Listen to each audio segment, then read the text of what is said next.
Okay, I think I am up and running.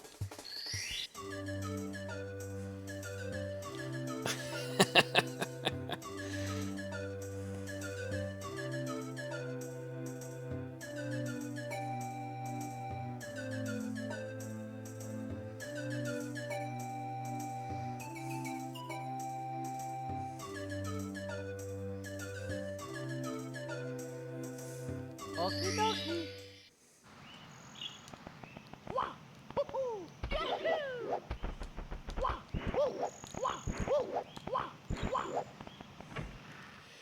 Alright, well, let's get back into it. Sorry, I'm still trying to join the chat. For some reason it's not working.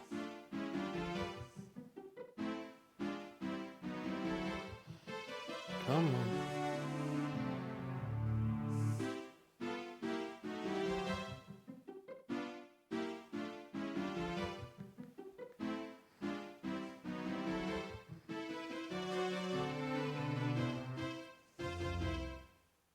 Okay, I'm in the chat. So, going back upstairs. Oh, I finished Telltale Mountain. So it's Snowman's Land.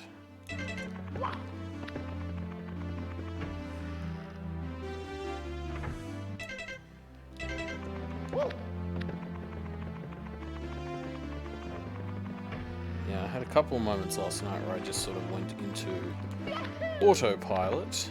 I was pretty knackered for those of you who watched it, so let's hope I can do better today. Snowman's Big Head. Yeah, so I think I talked about a bit last night. This definitely feels like a bit more of a Bombs Battlefield formula. You've got some open spaces. You start a bit more in the middle in this one, I guess because it's later, it's a bit more advanced. This just sort of, this is very sandboxy, there's just a bunch of directions you can go in.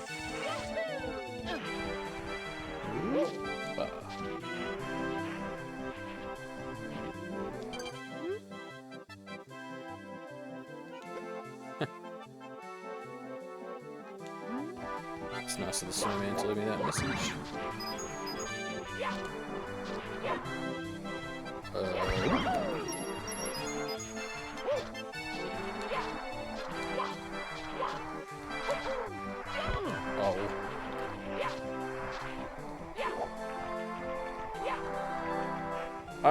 I'm very bad at triple jumping. Hey, EquiPro 7. Very bad at triple jumping.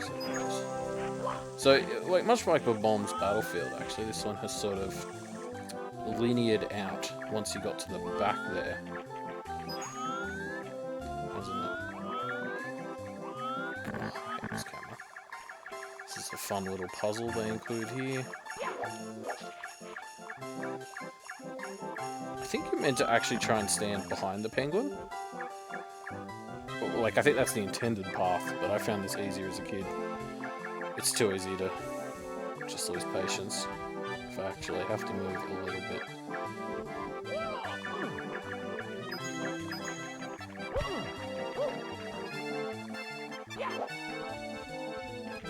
Do you have to come back up here? Why do I feel like you... Oh, no. Why do I feel like you come back up here at some point?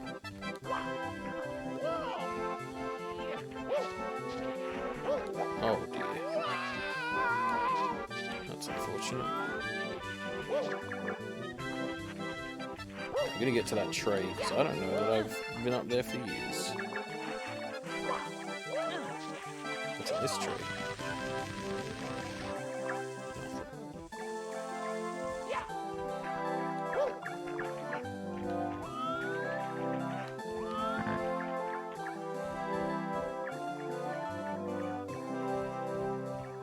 It's good to hear. Eric Blur? Do you listen to any of my other stuff, or are you just talking about the Doof Media Twitch? You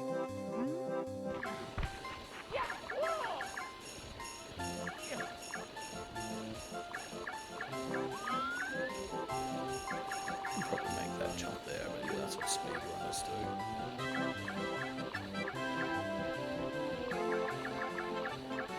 Ooh.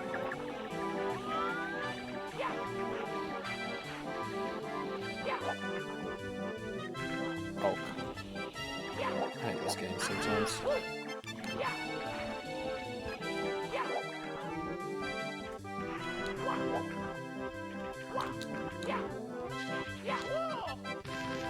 Life. Yeah.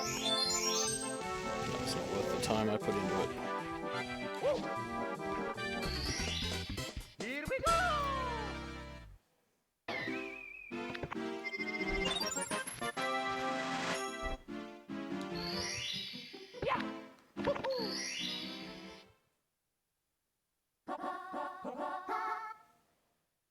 Let's go! Which one's in the deep, deep freeze? Is that this one? Probably is. So if I'm trying to categorize all the types of star. That's nice of the camera. This would just be a kind of puzzle out in the open. I can think of a few others that have been like that.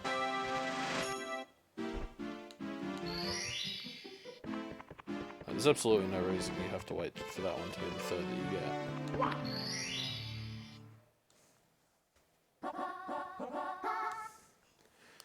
Well, from the freezing point. Okay. So this is more of the, like, hidden-ish challenge one level. This way.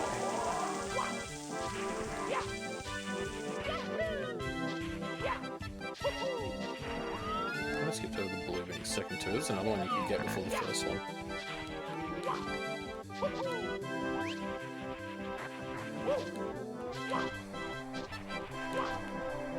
Oh, what?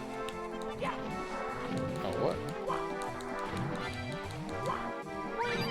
Oh, what? Gosh dang it.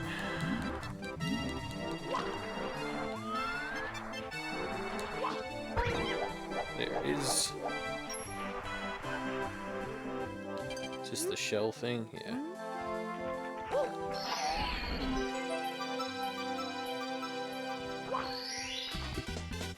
Here we go!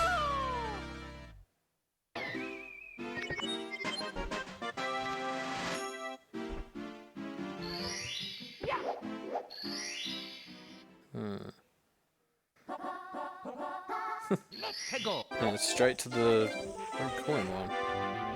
Interesting. I mean, you're gonna know where that is. I think you actually need the shell for, or you don't need it for a later than that. Like, it's easier to just get it right with the shell.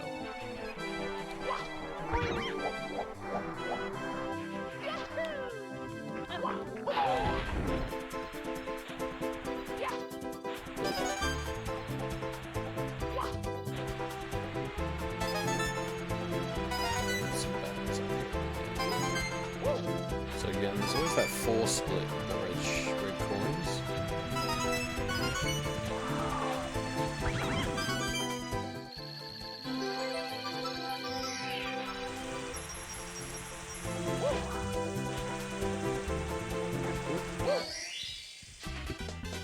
Here we go! It's an interesting red coin one. It's one of those, it's kind of like, it's not even like Thromp's Fortress, because they're all in a small part of it. It's a bit generous to call it one of those ones where there's 4 in a challenge zone and then 4 spread out, like in Thorpe's Fortress. Let's go! Ah, into the igloo. So this is very much like Lethal Lava Land's, like, challenge hidden in a, you know, hidden part. I don't know how to use the word hidden too many times. Again, I don't think this is necessarily the way you're meant to get to the igloo, but it's the way we're doing it tonight. Oh, whoops. There's a fence there.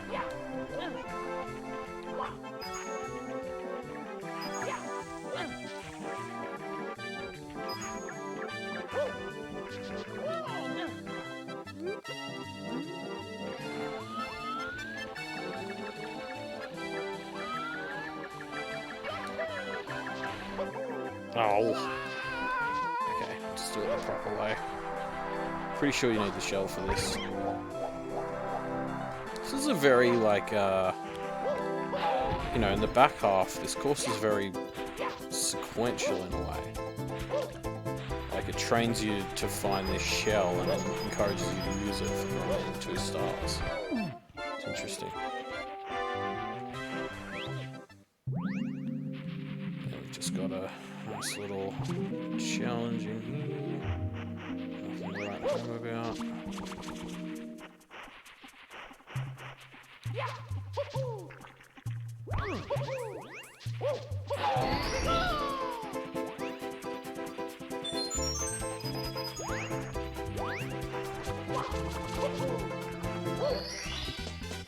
Here we go! Easy peasy.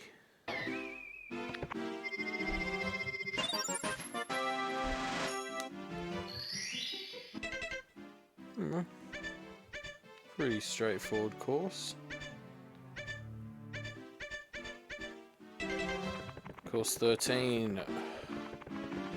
This is a course that it kind of reminds me of Wet Dry World in that I like it in concept. I don't like the execution, and not because I think it's bad execution. This level I think stresses me out more than any other. Now, like, that's including, you know, like TikTok Clock and the Rainbow Road that we're about to get to. Like, there's just something about this level that, like, I feel like it's extra jank, or like, you know what it is? It's the pathfinding's a bit extra compared to any other course. Like, there's usually like more to cover, and there's lots of places to very easily die here and just get turned around and a bit lost.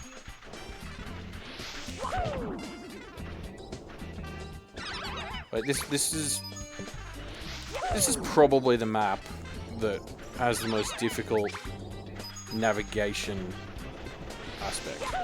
The possible exception of Hazy Maze Cave, which again is another one I don't like, so clearly I just don't like being challenged to navigate around in Super Mario 64.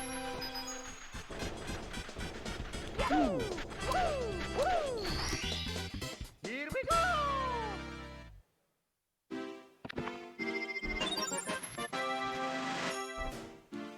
In fact, again, I just sort of went into autopilot on that one. Let's look at this level, because it's...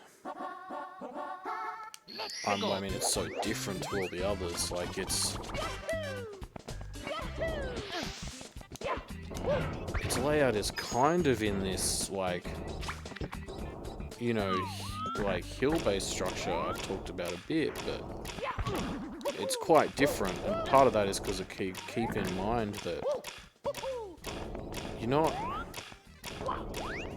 like, you can take shortcuts or whatever. Wait. Honestly, why don't we see this more in other games? Like, Season Change one is a bit of a trope. Tiny Big Island's fucking genius. There should be more of this. Because it's a really cool way of changing how you see navigating the same space. Like, Seasons kind of get away with doing that just by,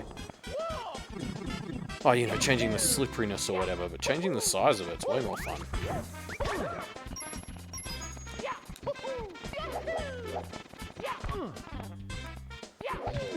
Oh, are you serious?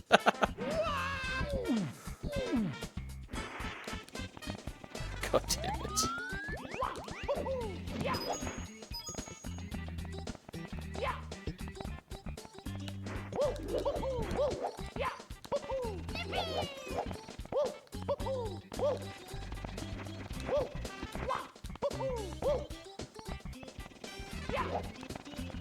See ya.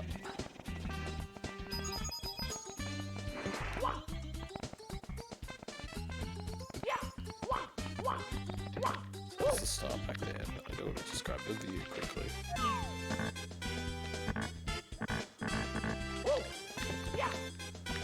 Yeah. Such an interesting course, this one.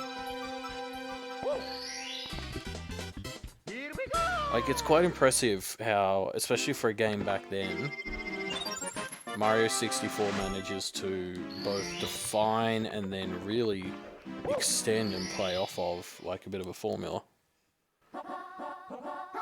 Like, I don't think you see anything this innovative in Super Mario Sunshine. It's a much more... concise game in how it's chosen its mechanics, and it's just gonna play off those. Like, it probably does cooler things with the mechanic in terms of like gameplay, but like visually, it's like a lot less impressive. In the variants, I mean, I'm explaining myself poorly. Getting lots of fires set on me. Oh, I reckon I should keep it quick. I was talking about this one last night.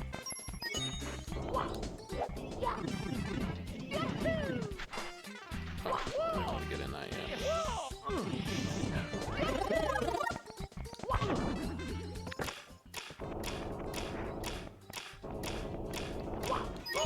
Oh. Mamma mia! Take two.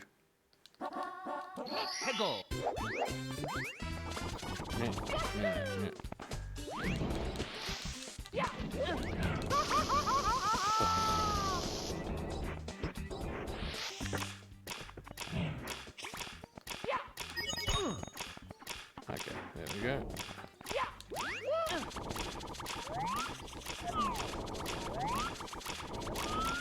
It's even less of a hill than some of the others. It's just a totally, like, it feels weird to classify. It's almost like Boo's the Boo house one. Oh, this is the ending. Fuck. Oh, it is. Okay, it's up here. Like, this is just, in terms of, like, layout and navigation, this is just a level that doesn't really compare to any of the others too well. Because it's taken one unique premise and just gone to town with it.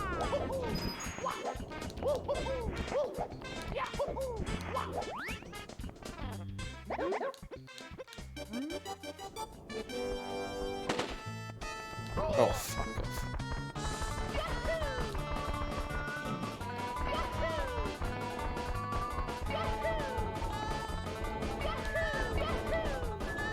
Oh dear.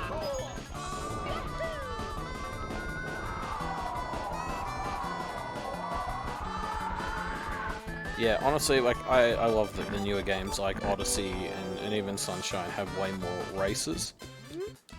It's such an easy way to just get an extra star, shine, moon, whatever the fuck, out of a sandbox level by just turning it into a racing course.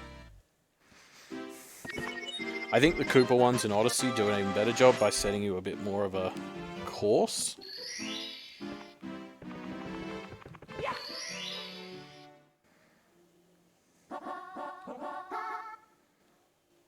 Five EDP secrets. Oh, I never remember where these are.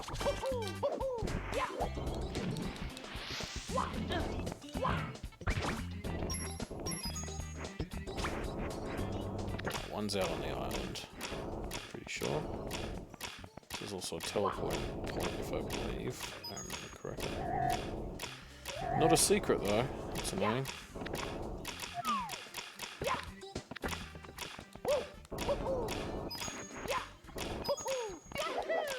Okay, so this is an easy one. There's that one there. The entrance to Google's house is one. So it's the actual entrance to Google itself. Themself.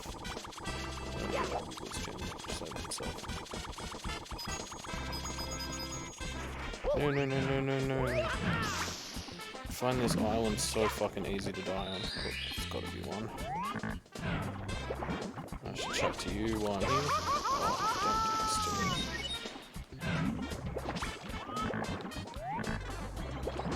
me. Get it out of your system.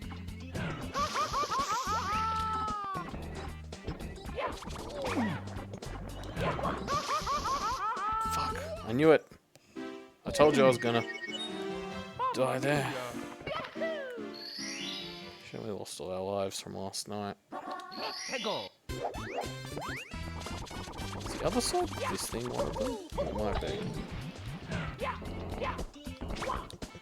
And you know what? Much like Wet and Wild, not Wet and Wild, Wet Dry World, which is like, again, a cool gimmick that is affected by how you enter it. This is a course where you don't know what entrance you want to take. Like with Wet Dry World, you don't know. Oh, fucking hell. You don't know what level you want the water to be when you first get, like when you jump in.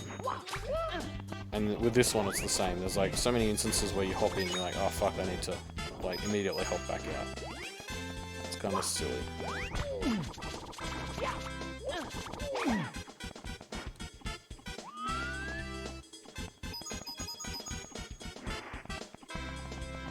Ooh, why did I struggle so much with that? Oh, did I get that one? Yeah! It's actually quite an easy one, but like, very fun puzzle. Oh wait, I'm on that island, you fucking... Oh, I didn't get the pink bomb. Watch me die now, again, as I try to talk to the pink bomb.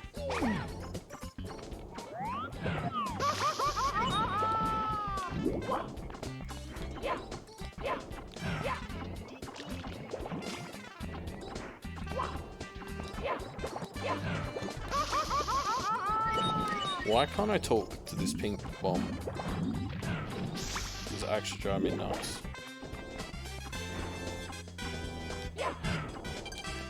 Hey! Do I dare go this way? I do, apparently.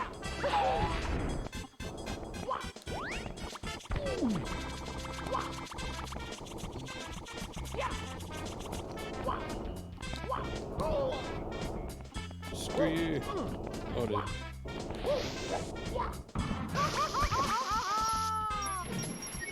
Well, that was an unexpected series of events.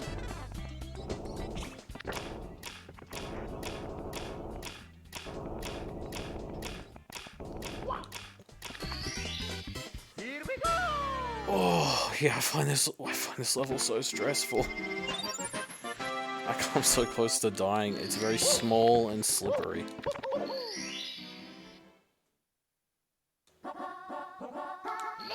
Wiggler's red coins. This is another one. Again, I have a bit of a tendency to die. You know, while 7 or 6 coins in, or even 8. And then it's so much effort to get back there.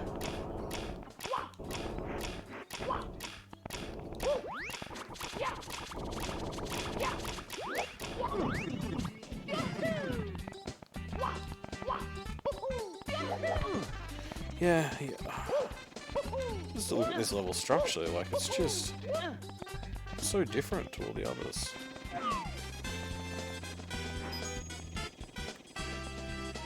Now, do I dare?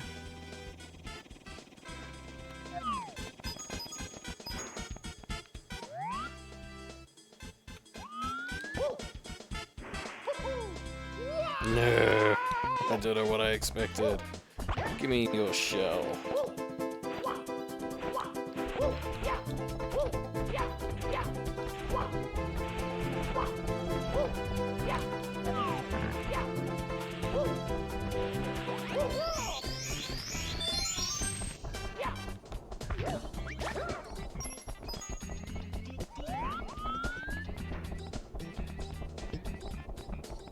Ooh.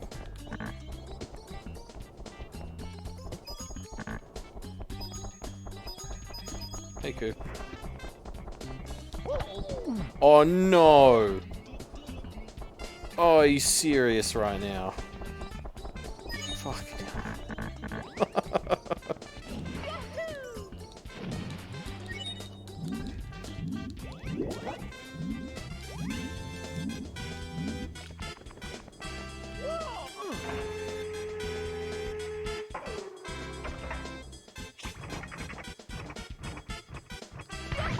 Oh. Oh, too slow, too low.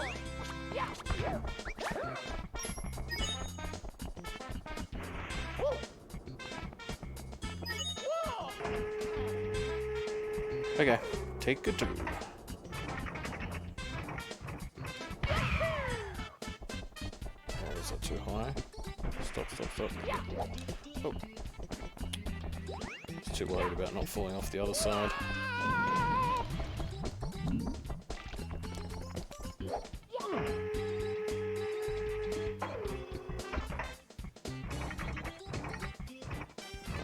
say, third time's the charm.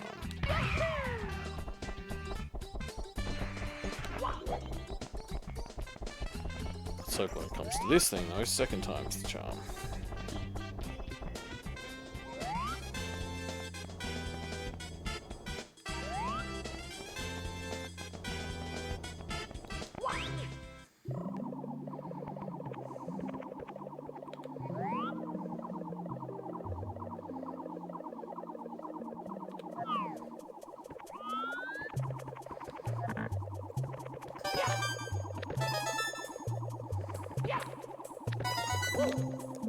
So I do like how this is set up as the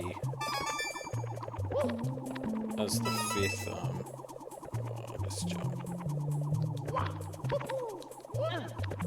As the fifth one, because it primes you to understand where Wiggler is.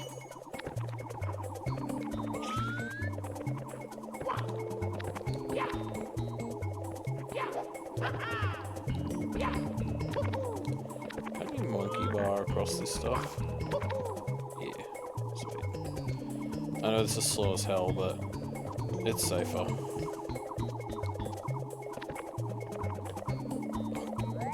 Camera.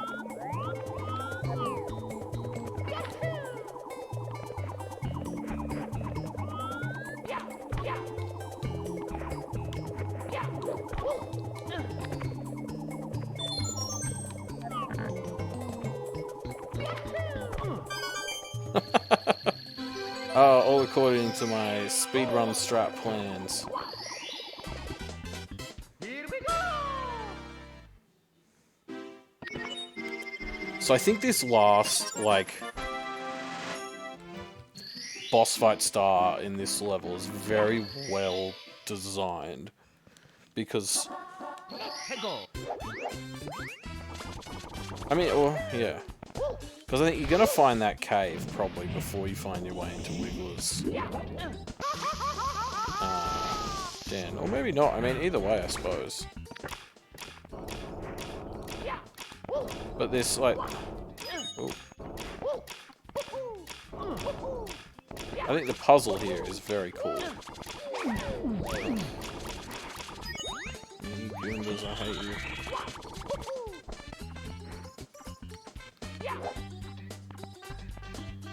Huh, can I make that?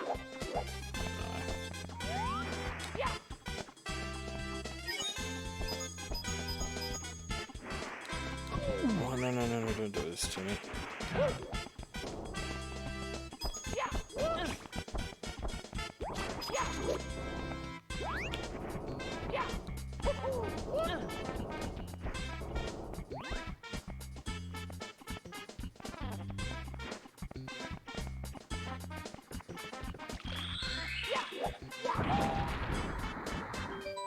Like, you're probably not going to think to do that until you've noticed there's a hole in the top for the big one. And that other cave is so inviting. So I think that's like a really clever puzzle setup, because you're going to look up, see that there's an entrance to the top of Wiggler's, go up there, see that it's waterlogged, and like, think, how am I going to do that? And then look at the core conceit of the level and be like, ooh.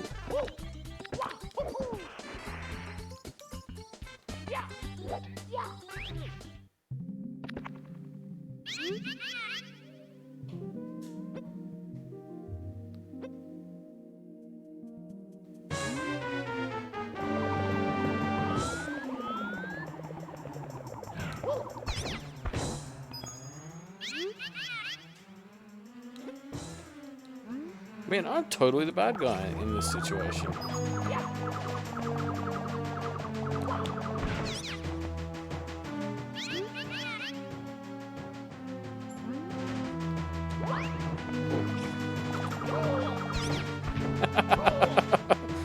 Pro strats.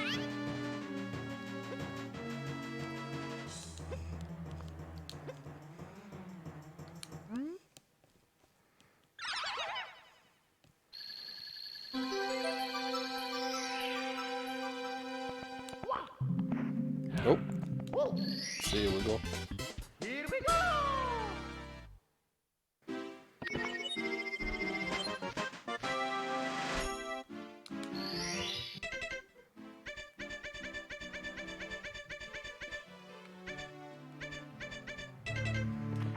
Well, it's time to hit it, folks. The second floor.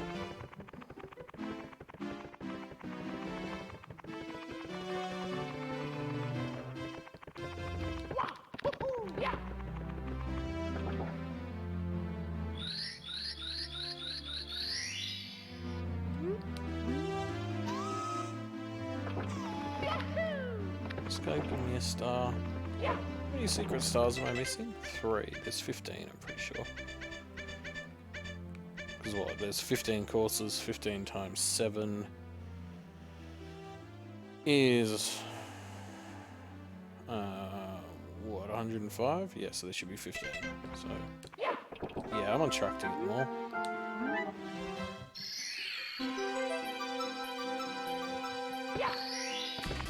In fact, let's go get the other one now, which is in the non-rainbow ride, one of these. And then it's only the Bowser one left. Yeah,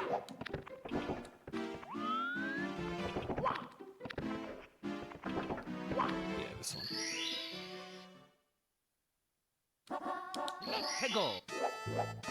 Oh, nope. It's the one with the light in it, apparently. Okay, well. This course is... from like a Sandbox design point, purely like boring as fuck. It is right down there with Lethal Lava Land as just like a bunch of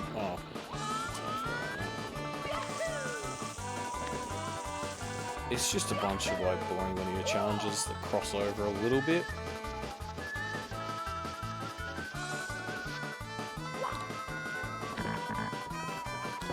Like, this course is last because, perhaps more than any other, it really tests, like, your platforming skills. So, I agree with it being positioned last as a kind of, you know, final difficulty challenge, ultimate level. But looking at it from, like, what makes this game unique and what I'm studying for this video series, the Sandbox design, it is a massive disappointment. But, you know, this isn't a game that sells itself on being a Sandbox 3D platformer. It's a game that sells itself on just being a 3D platformer. What would be interesting is to, you know, when we get to games like Banjo-Kazooie, to talk about their final levels and how they maybe up the ante in the Sandbox collectathon.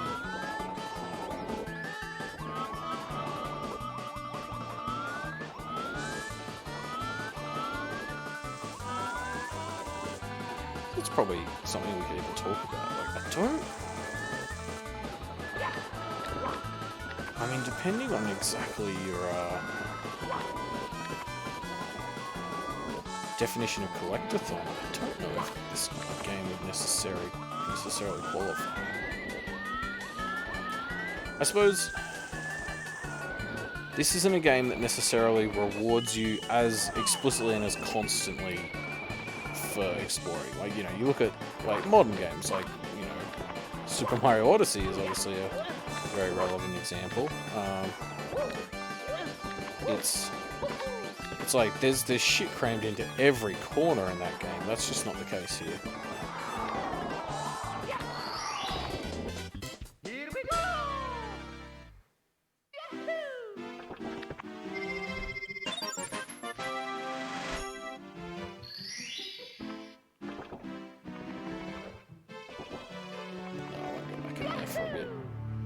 Let's go and get this last secret star that's not locked behind a Bowsy fight.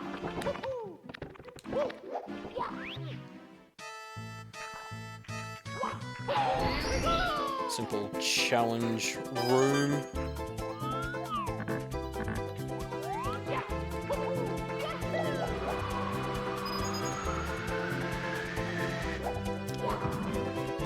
That was closer than I needed to be.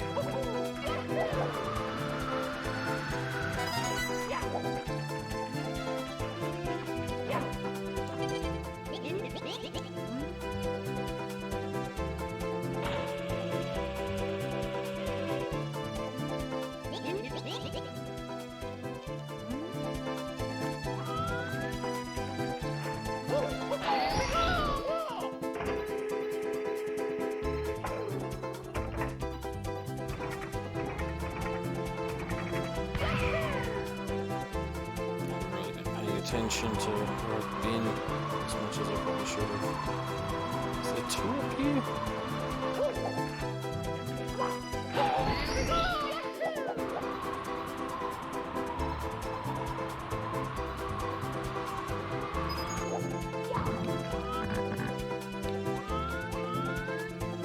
Is it this? Oh, fuck. Jesus.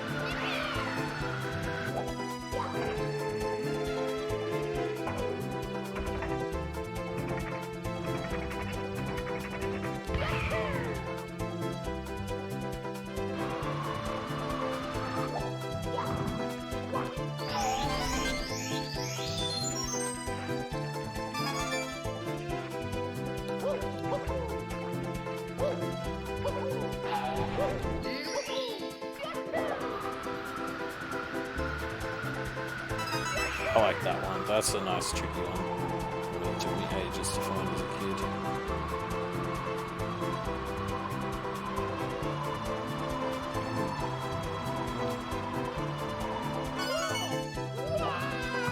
Now, what's interesting is I think I've left one of the like boring middle-ish ones as the last one somehow. Yeah, there it is.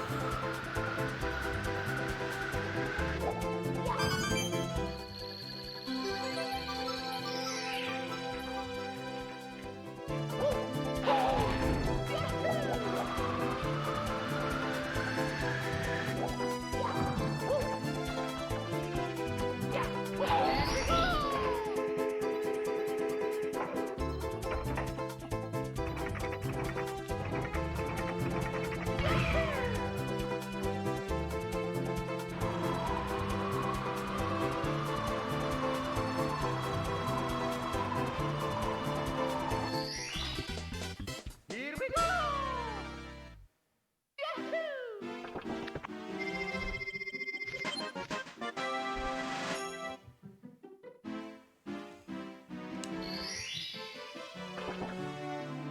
Okay. I really like in that one, just as an aside, how you fall down outside the game. Now, I really like this level, despite it being quite linear. It's just fun, like, just as a concept.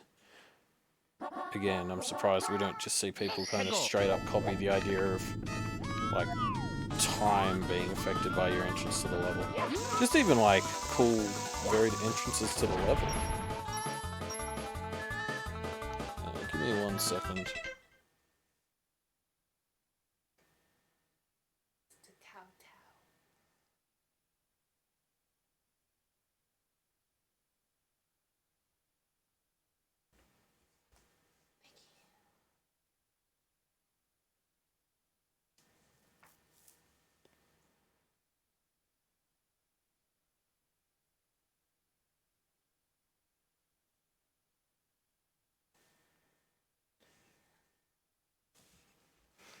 Okay, sorry, I'm back. So what's the first one, actually? Oh, into the cage. One thing with this course is, like, and even with Wet Dry World, like, as a kid, I don't think I put together that there was a pattern. I kind of thought it was random. So maybe a way that they could signal that. Or, you know, like, if I accidentally went in on the 12 on my first trip through, like, I just think this was the dullest fucking course. Right, there might be a way to sort of better curate the initial impression people get of this course.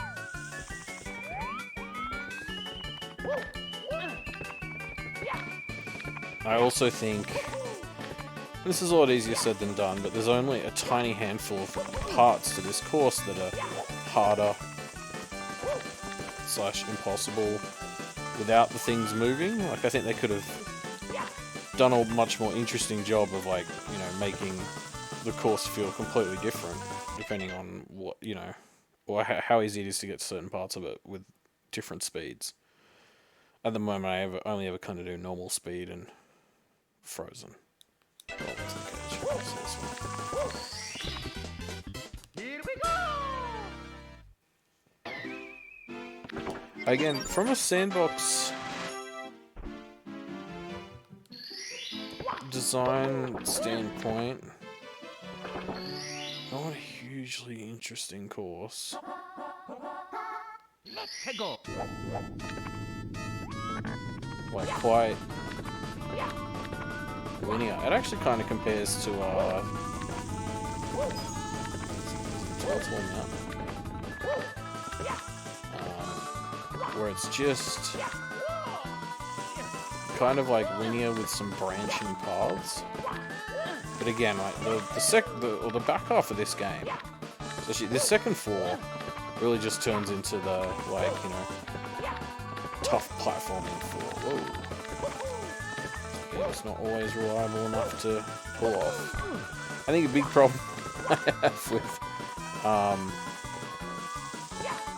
particularly this course is just like a lot of the difficulty here comes from the camera being shit rather than the course actually being difficult. Like, admittedly, like, you know, you can't really come down on this game for having, like, you know, for using the camera poly because they invented the fucking thing. But, you know, like, let's see, like, look at that. Like, it's just, it hasn't aged as well because difficulty that's hidden behind the barrier of just it being like the camera makes it hard for you to do what you want. It's just not as satisfying as, you know, what we'll see in later games where it's actually, you know, challenged through like hard platforming. Get a hand. I needed it to be moving for this one. We're getting out red coins.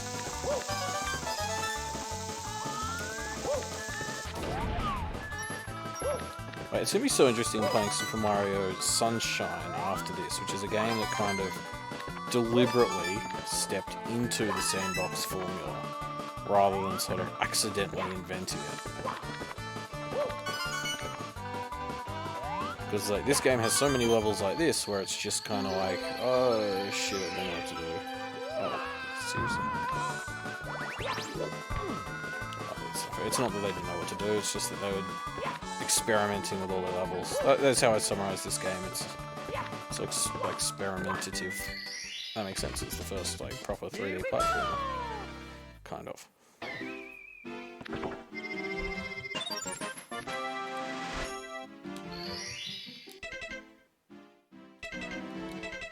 So that's the last star. Okay, that is fascinating actually, because that is very much, that's a star you can only get when you know how to I didn't want to freeze the level. When you know how to freeze the level, so it's like last, like, oh, I failed at freezing the level anyway. Let's get a hand. This level is so much more difficult and so much more alive when you don't freeze it.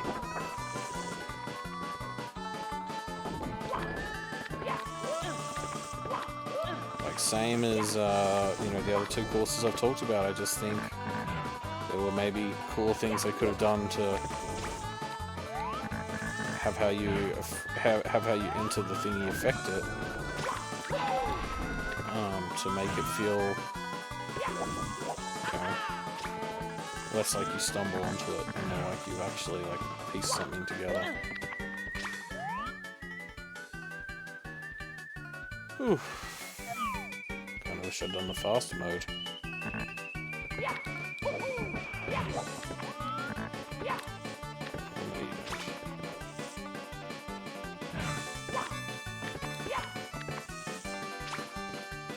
Okay, well now the waiting game begins.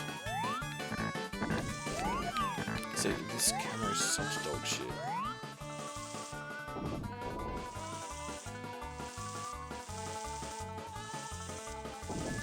Wow, look at that render distance.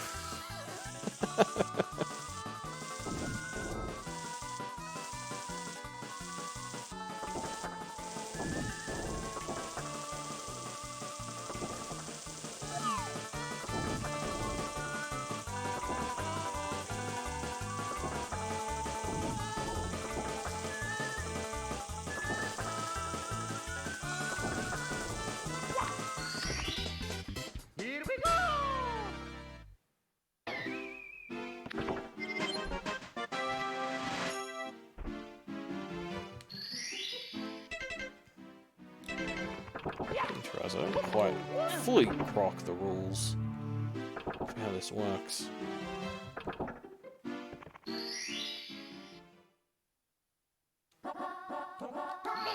Stop on the thwomp. I don't think I want to stop to get this one. That's too high.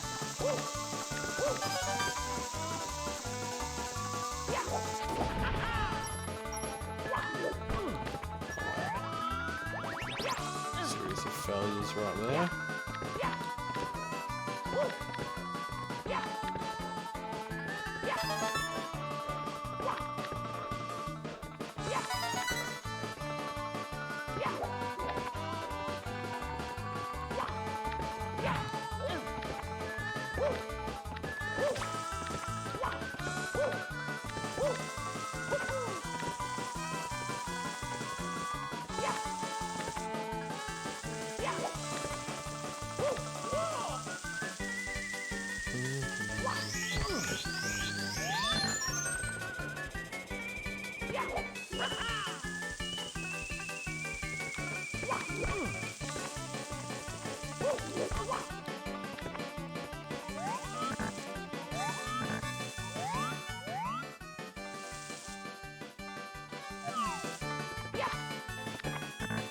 So this game has like the shortest draw distance in the whole fucking...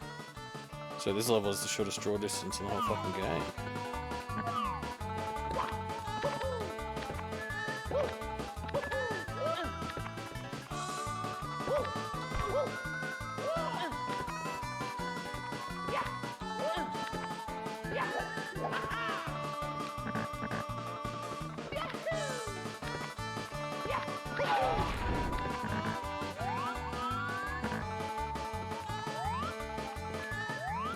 Meant to get up here.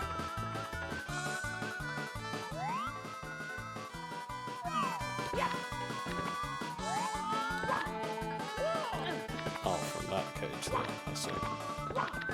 Oh. Here we go!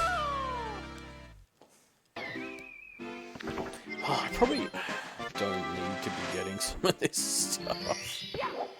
Because I'm not going to need footage of this level for my series. Or much footage, I should say. Probably.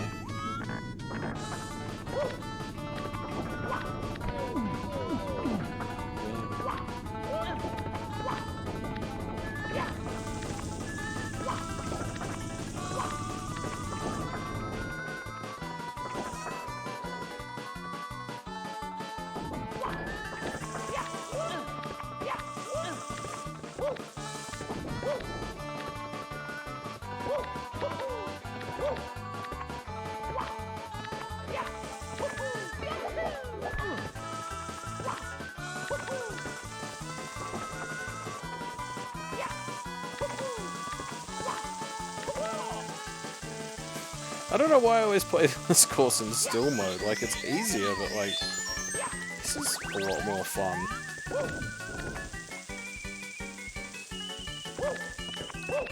Wait. Damn. Oh. Keeping everyone on my toes. Everyone on my toes. You're all on my toes. Everybody watching.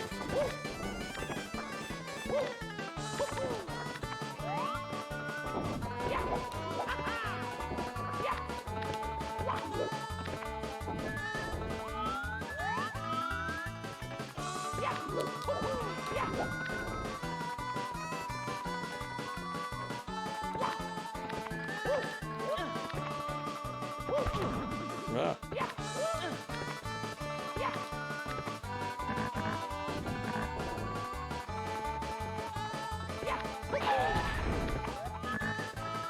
Of course, is like really is just another one that suffers from you knowing how its gimmick works.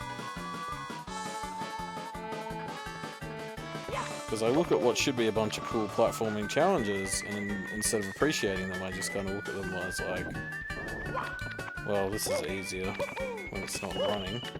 Oh, that was lucky. That was good timing.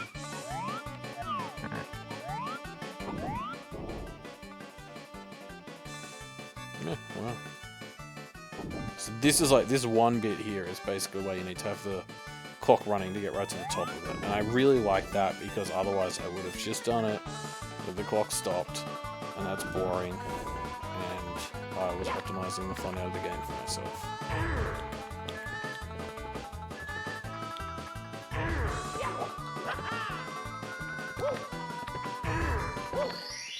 And I made it right to the top of the clock. It actually feels pretty good. I like that level more than I deserve to.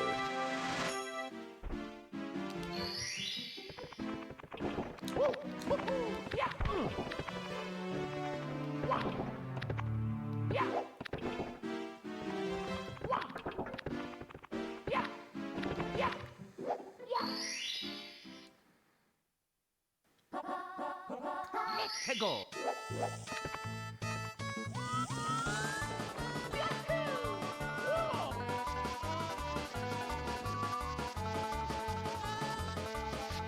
You know, just like, again, this just isn't a course to talk about for the video series. It's kind of a bummer night. We've covered 4 levels. The first one, super interesting and great. The second one, very different, which is, you know, fun in its own way. But then you really finish off the game with just these 2. Like, I don't find these as fun to play. TikTok Clock is great. I do sort of enjoy it as a set piece, but like, I don't pick up Super Mario 64 and I think, oh, I can't wait to get to TikTok Clock.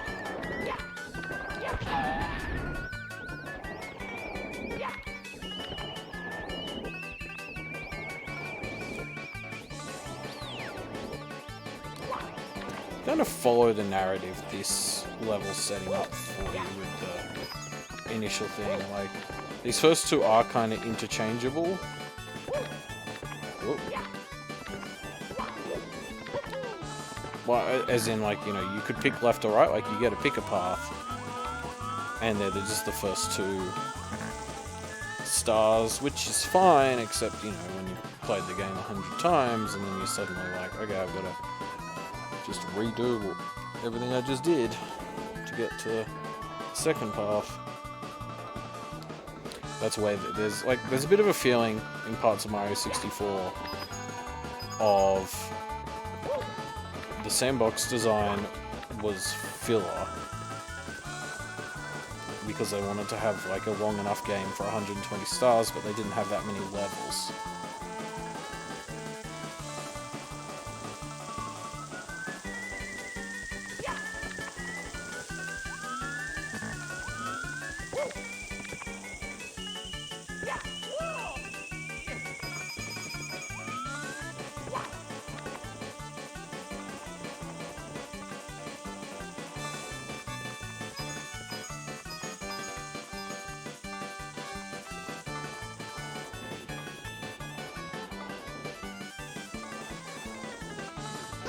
Oh shit.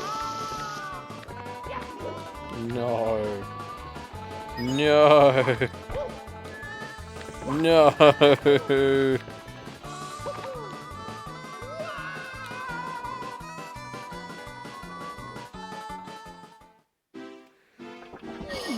This level. Mamma mia.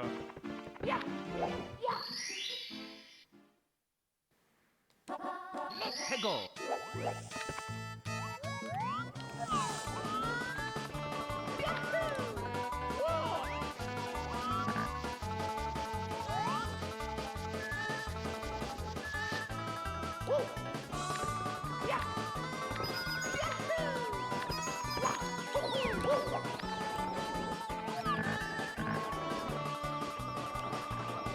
Hey, Cyber. Yeah, that wasn't ideal.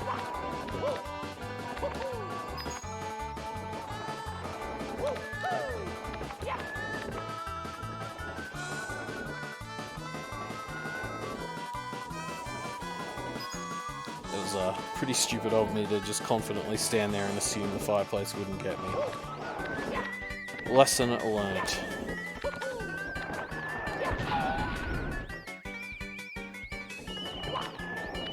You can't twerk as fast in this game as you can in Mario Maker, and I find that very upsetting. set that up.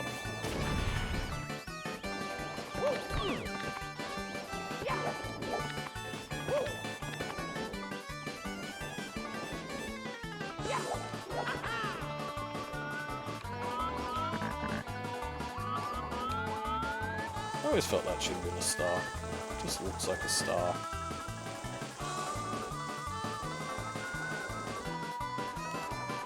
No cyber, they're terrible. Like I'm just not a patient person, and I find them very aggravating. Especially because of the whole, well, you fucked up, right back to the beginning with you.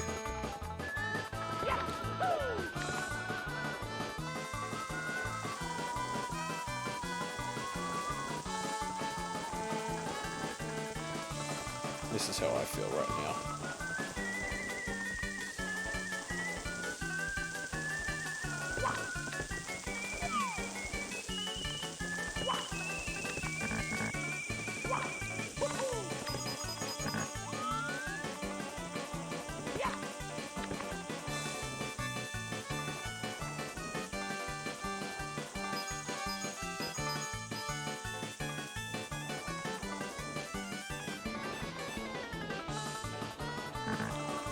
No. Yeah.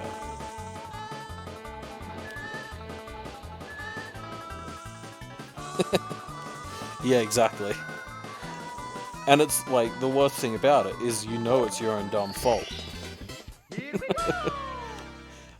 Like, you'll be messing around and you'll suffer because of it, and it's like, you have no one to blame but yourself. Oh, 100 stars. Hooray. Coins amassed in a maze. So, I guess, like, even in these more linear-y ones, like, this is something you wouldn't get in, like, any other kind of game. It's just having this fucking corner over here that is, like, the 8 red coins corner. It still kind of feels a little disconnected from the level as a whole. Oops.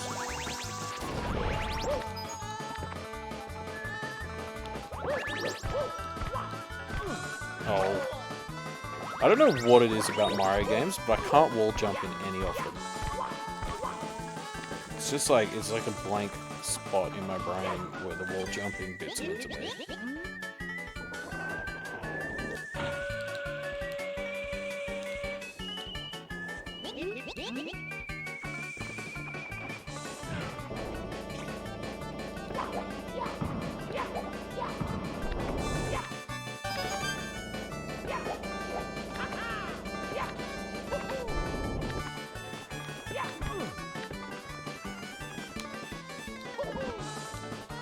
Whoops, that's not what I meant to do there. Oh, come on, Mario. Ah.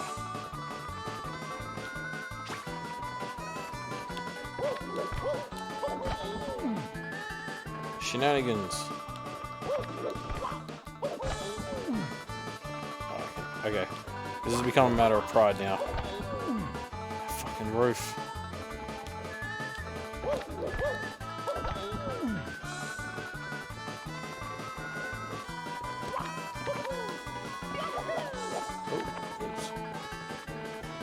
Yeah, I don't know if I quite have either.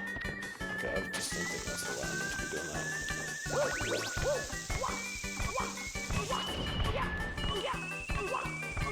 Oh! So this is what I'm talking about. I definitely mostly use that side jump, and then the, like, oh, no. Oh, we made it here. The side jump and the crouch, like, jump one. I'm bad at triple jumps. A lot of them overlap in kind of what they allow you to do, so you don't have to master all of them. This is the other part of it.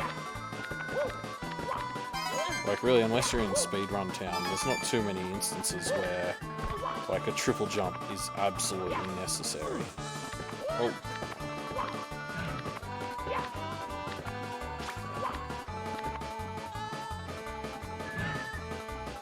Yeah, it does kind of seem like that wall was perfectly designed to prevent exactly what I was trying to do. Oh, God. Oh, God. Oh, it's all falling apart.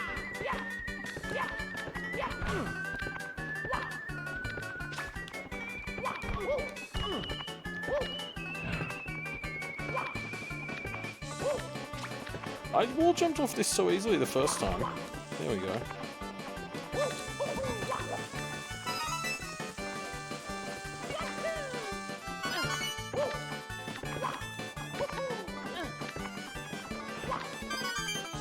Whew. I've missed that one a bunch of times by going like in front of or behind it. That's the worst. This section presents itself like it's 2D, but it's not. That's the only reason it's hard. Here we go!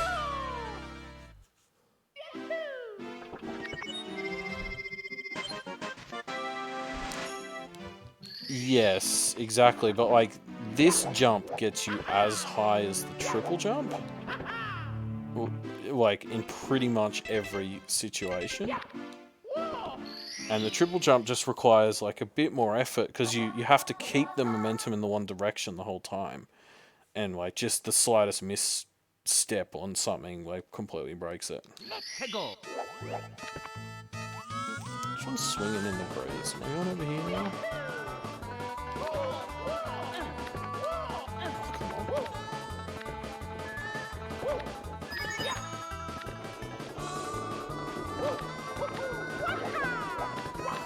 Oh, fuck.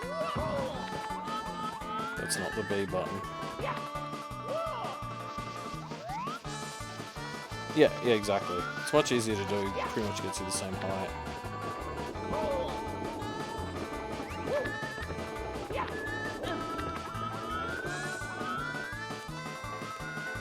It'd be interesting to come back to something like this course and TikTok clock when doing the 100 coin stars.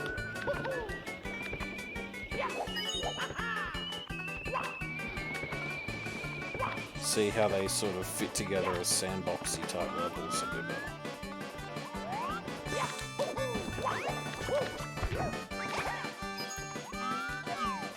You know, there's no reason this section couldn't just be from down on the other side of that seesaw down there. Like, they're just kind of reusing the section I've already done as padding.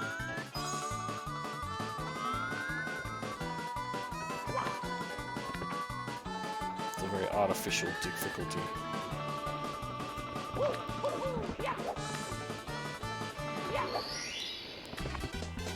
Here we go!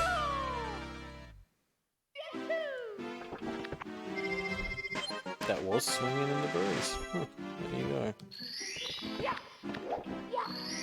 Some of these clues are just not very good. Yeah, there's a 100 coin star for all of the 15 main levels. They are like the trickiest ones. I kind of like them conceptually as a kind of like prove you're good at the game and the level. But oh boy, is there some bullshit with them. Because when you die, you lose all your coins. So you get 99 coins. And then you make a stupid mistake in a course like this. And that's like 10 minutes of your life gone and you gotta do it again.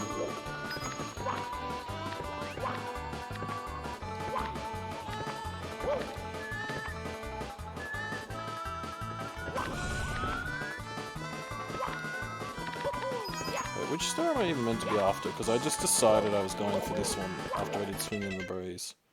Tricky Triangle, so it is this one.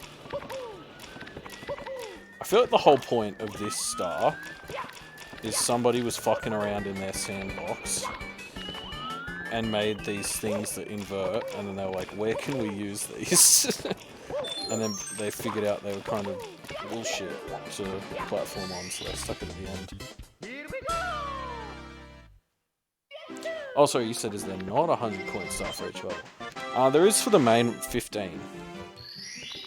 There's not for like, you know, like they kind of, depending on your terminology, like things like the slide that you get after 1 star, like their levels.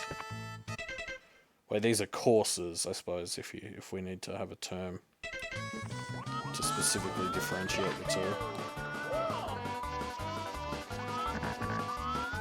Like, it's just confusing because you see a lot of stuff like back after Super Mario Sunshine came out, people on the internet were always waiting for Mario 128, like, which is the sequel to Super Mario 64. Which, you know, was not Sunshine, but another game. And part of the reasoning for that was, at one point Miyamoto had said there were like 50 levels that they were making for Super Mario 64. So people were expecting this Super Mario 64 sequel that was like twice the length of this game, with like 300 stars and all sorts of other bullshit. And then it was like, you know, somebody just pointed out that when they said level, they might have just been like, you know, the slide, that's a level. Somewhere like Lethal Lava Land with the volcano in it, that's 2 levels, because the inside of the volcano is a level. So, you know, when you count them like that, it probably is, you know, closer to 40 or so levels in this game.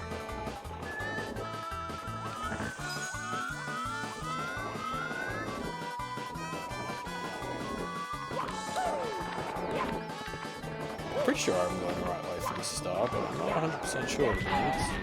I think I meant to go to the pirate ship and use the cannon, which is why I took to the pink bomb before.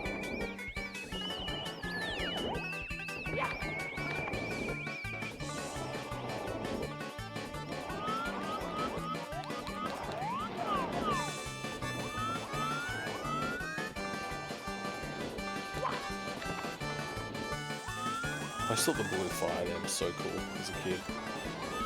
Blue fire was such an easy way to make Kid Elliot think something was cool. Like Azure in The Last Airbender is another example.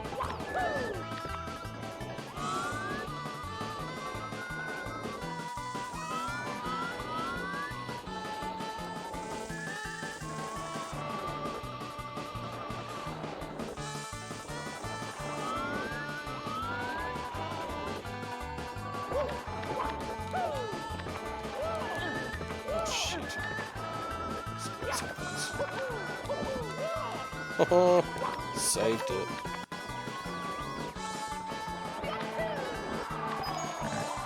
Wish they'd done more with this pirate ship. It's pretty boring. I think there's like a life up here.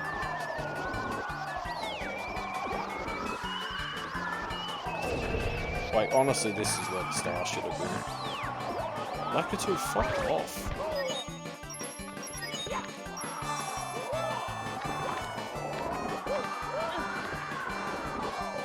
Those are some ugly fucking shells.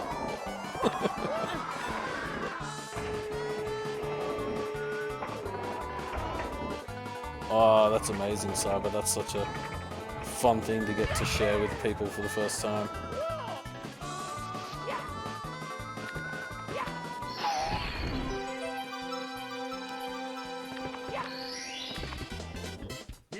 I mean, since you're saying SO in the current tense, I assume that means they like it. Otherwise it would have been, I was watching Avatar with my SO. What was that? Oh, that's 6. Oh, cool beans. Let's go, dude. Let's get the Bowser shit out of the way.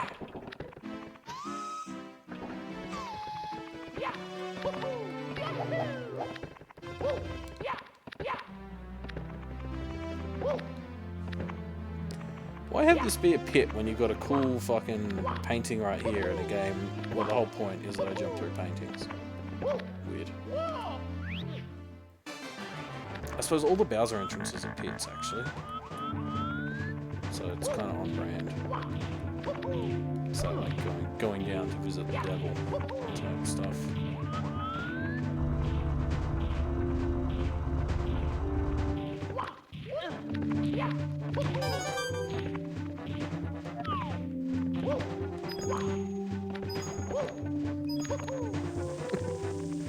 I always thought this was so weird as a kid. I still do now. Like, What? Why?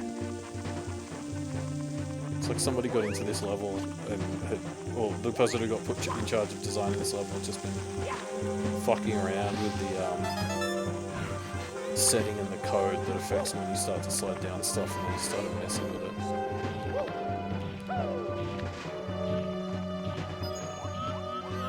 Careful with this one. Don't use it.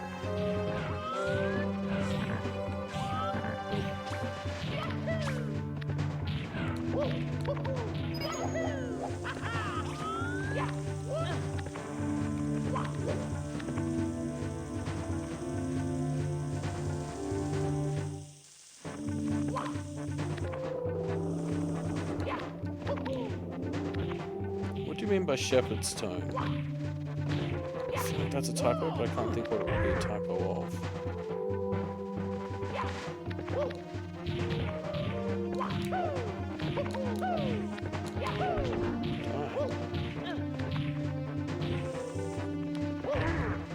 I'm gonna kill you. I normally just run past you, but you pissed me off. But now that I think about it, I usually run past this whole section.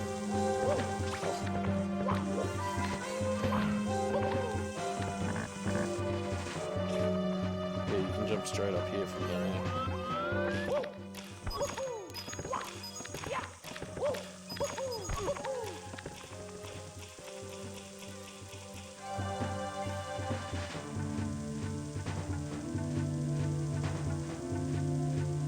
Oh, right, I see. Yeah. I was saying before, this is a game that's kind of defined by how experimental that is. And part of that is that, like, then sometimes there's just mechanics, and they're really cool, and they never use them again.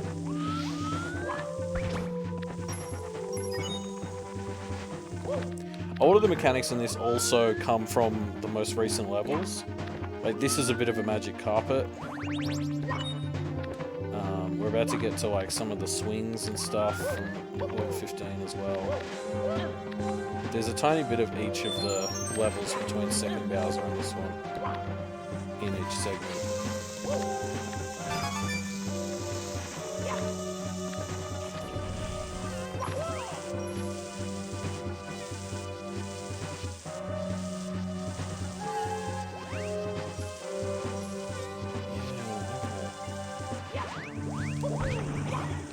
I wasn't really familiar with that. That's cool.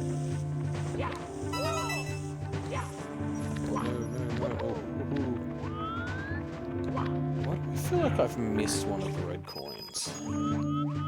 Why do I feel like I'm gonna hate myself for doing that? Well, actually, I don't answer that part of the question. Yeah, fuck, I missed one. It's not too back here, is it?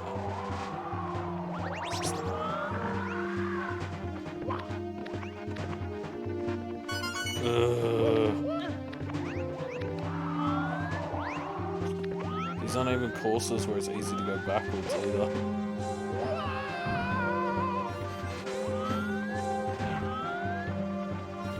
I feel like I've missed one. I failed this. I don't think it's important to this.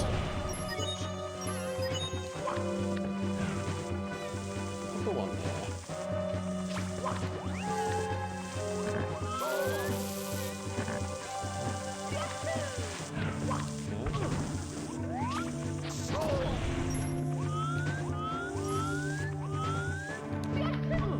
Oops.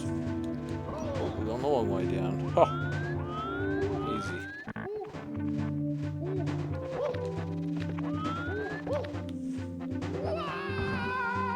Oh, fuck. Well, we're starting again anyway. Mamma mia! Look at the carpet. Okay. That does sound vaguely familiar.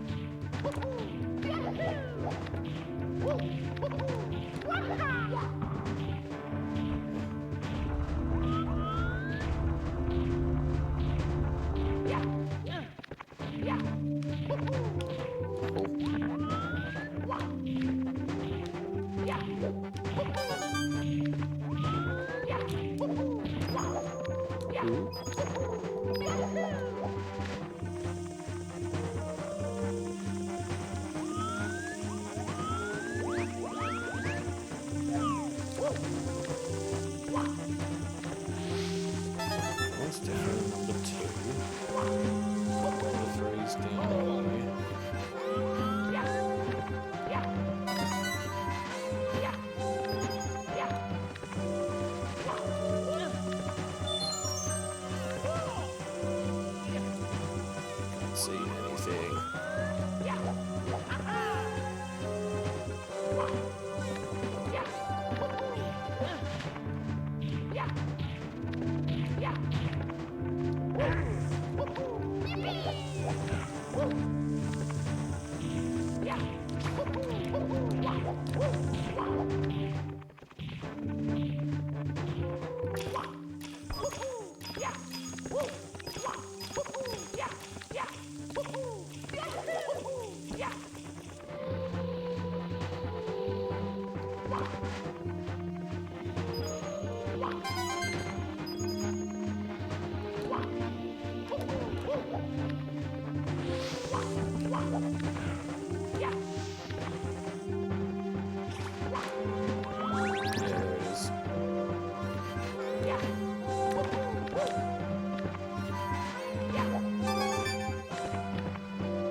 That was like the one area I wasn't checking as I went back up. I went back down as well, so I'm glad you said something.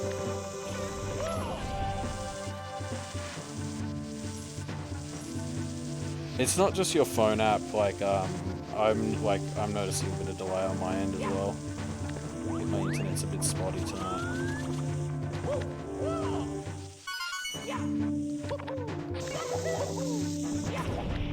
Definitely seems to be a fair gap between me saying something and you responding to it.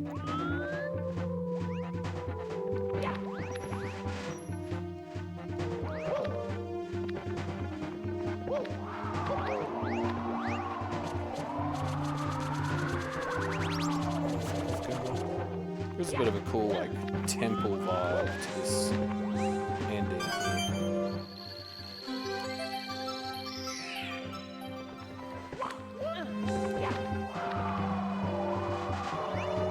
Sprites of Bowser shooting fire. I don't think I noticed those before.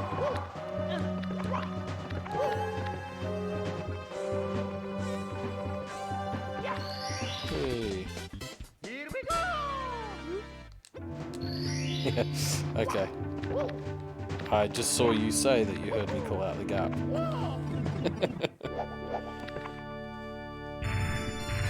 Actually, I probably don't need to do this fight.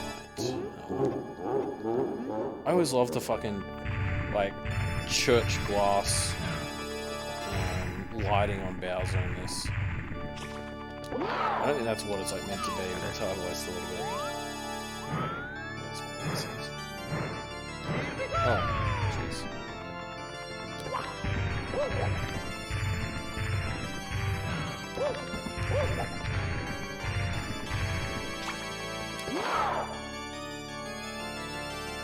I'm actually really bad at timing these Bowser throws. Oh, fuck.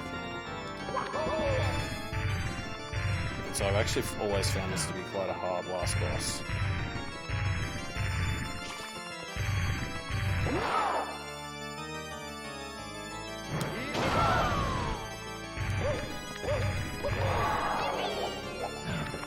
Oh, straight back into it.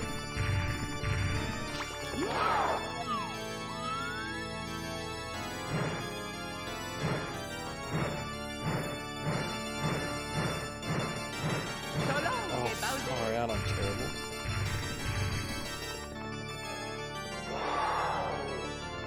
Shoots out shockwaves now. Come on, do you Bowser. Don't like do the charge thing over here. Yeah, that's the one. Thanks.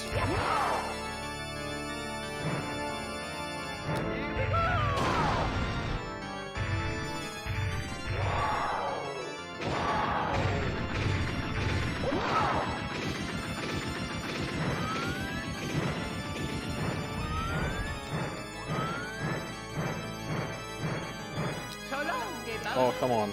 Oh.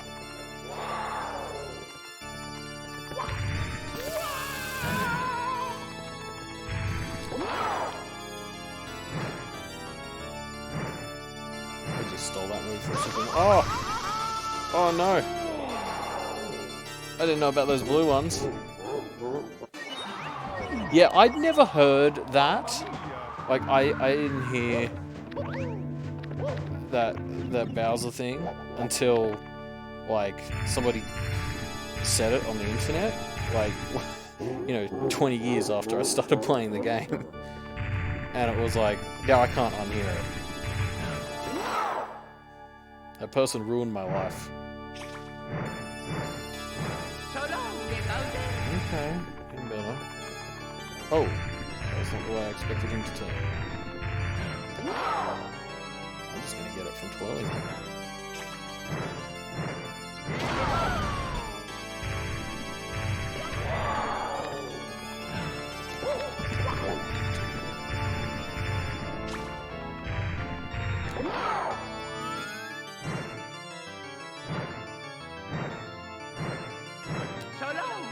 Oh, that was on target too. Should have had more confidence in myself.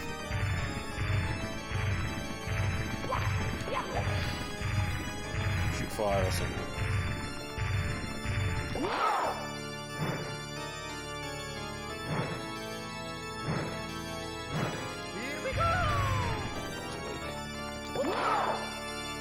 Oh, that's actually a pretty easy way to do things.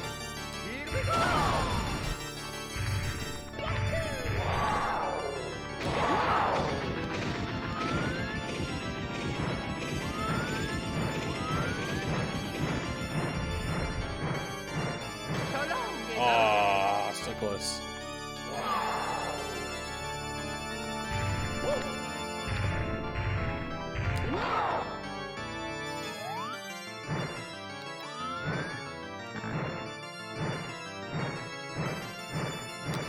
No, terrible. It's like right in the middle.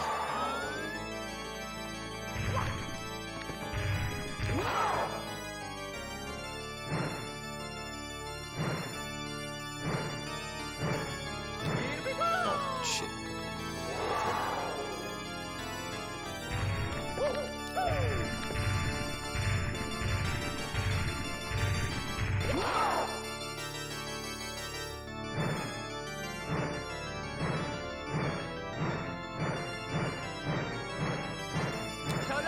Oh, come on, give it to me. Yes, thank you, generous game.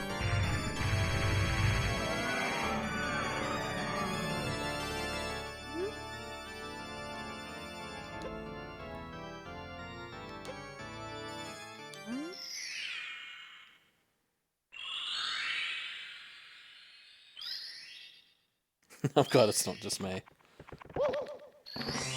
I've still, like, you know, I've played this game like 20 times, and I still can't quite figure it out, like, you know, sometimes it seems to shoot just, like, straight outwards, sometimes, you know, angle or momentum's factored in. I don't get it.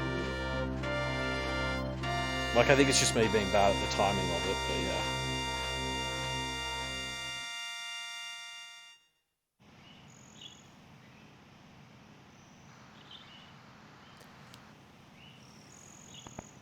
Yes. I was saying the other night, there's tons of rumors that they're going to be remaking this and Sunshine and Galaxy for the Switch. And I was just saying, like, even Super Mario 64, but with, like, modern camera controls, and even, like, you notice when you're playing these 64 games how many less levels of sensitivity there were in the analog sticks. Like, you know, Mario basically has like 3 to 4 speeds in this game as opposed to like 64.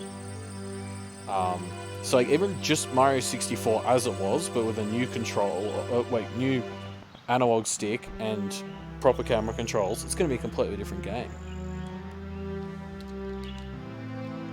But they wouldn't even have to change the levels. The power of the stars is restored to the castle.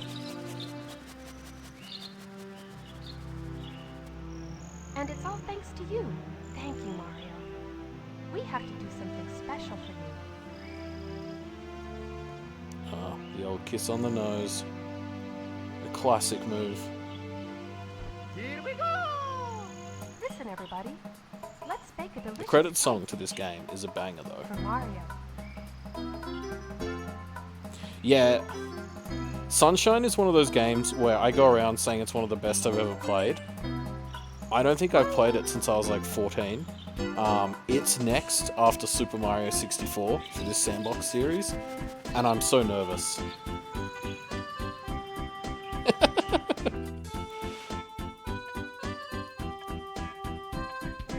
Z-targeting is the only reason Ocarina of Time was able to be what it was.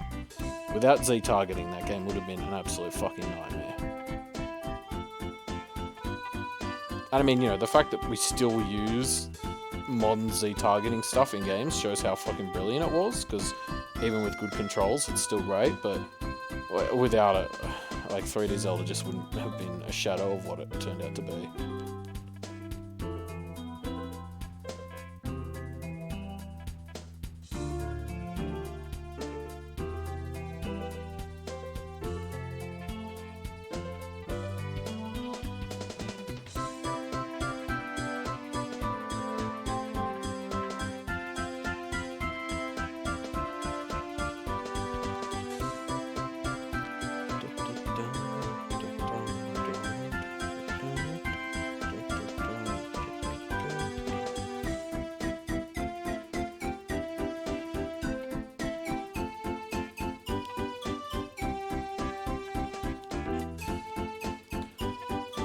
Yeah, I tried to start playing it again a few years ago and just dropped it because I was busy, but like I do remember picking it up again as a teenager and thinking it still rocks. And I got into watching speedruns a couple of years ago.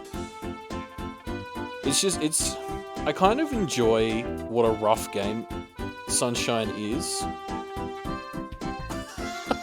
Sorry, I just got your Animal Crossing message, that's fucking hilarious. I started using Wii Fit again because of the COVID quarantine, and like when I first hopped into Wii Fit, the Wii Fit lady was like, you know, it has been, I was like 2,000 days or something since your last visit.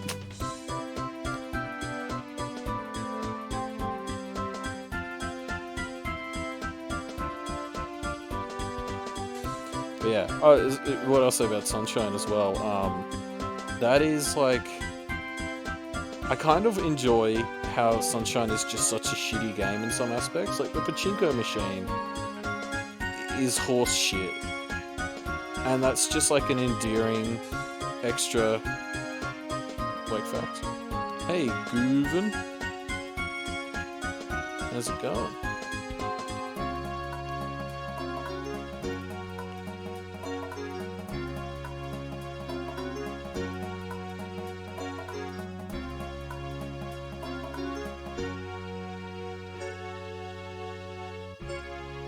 So much for playing my game. You're welcome, Mario.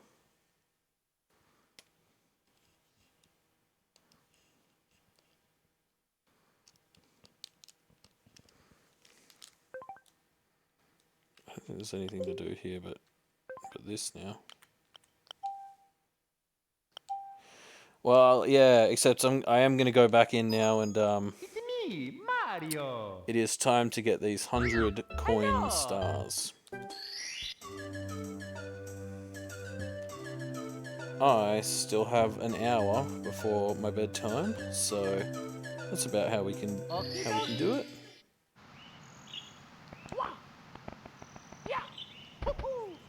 I don't know if I'll be able to do all of them in an hour.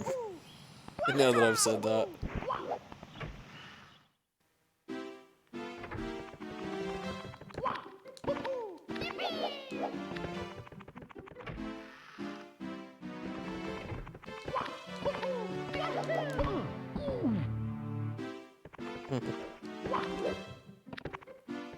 Yeah, Gooven raided us, which I think is bringing all of their viewers over, which is very nice of them. Let's go.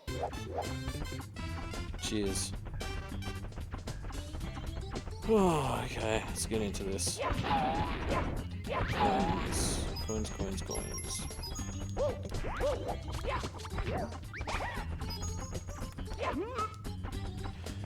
Oh, I should probably remember why I'm trying to capture this footage as well, which is I'm meant to be analysing these levels, so... I really like these as a kind of ultimate test of how well you know the level, and how well you can survive it.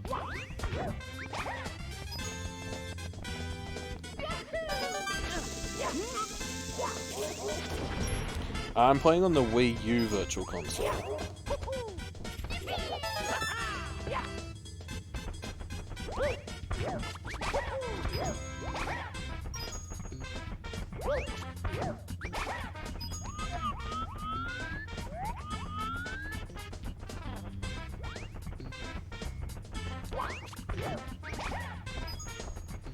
This is the sort of situation where I kind of wish I'd watched speedrunners do this so I knew what the good routes were. Because I'm not going to know the quickest way to get 100 coins in any of these levels.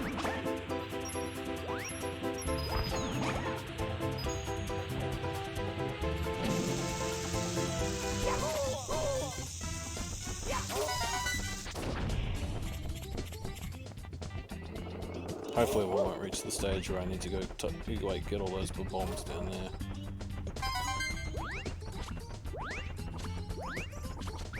Are they really like losing and seeing me every time I go through that thing? That's hilarious. I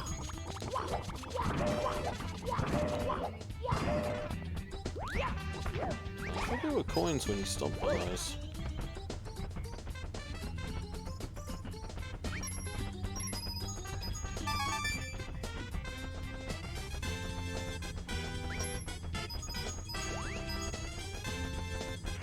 This is probably the best kind of level for the 100 coins. Just like in a sort of wide open space, and I kind of have to explore all of it to get it.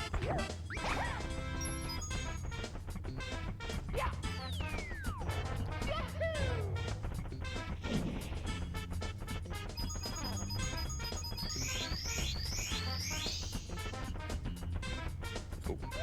Stuff for you.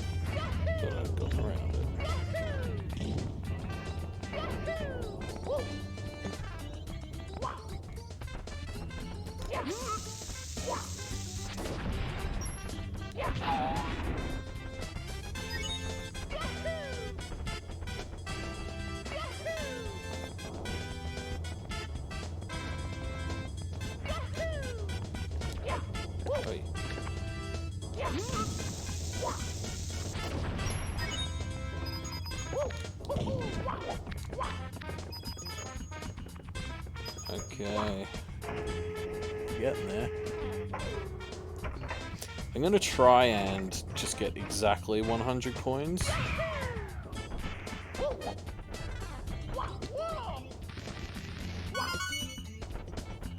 Each thing.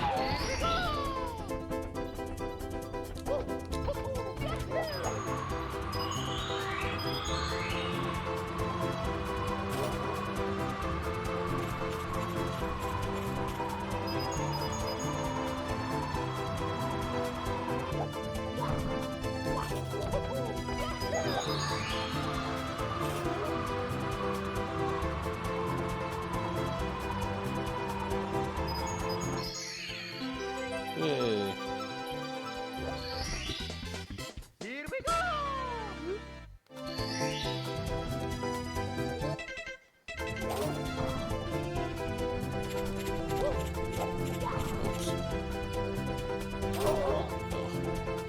Fine. That's how you're gonna be.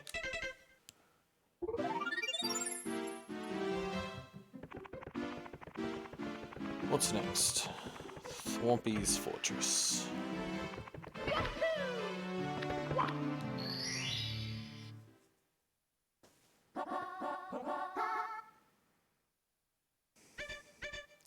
How long did it take us to get affiliate? I'm not 100% sure. Doof Media is part of a crew, and I joined the Twitch part of the game quite late, so I'm not 100% sure.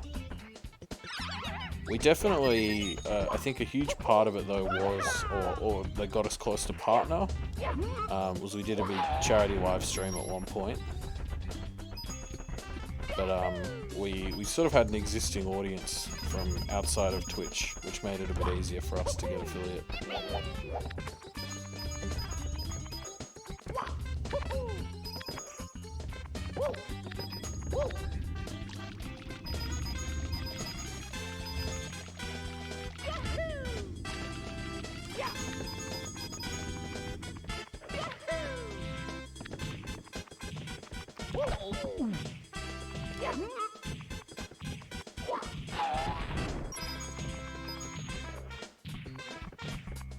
Oh, nice. Congrats.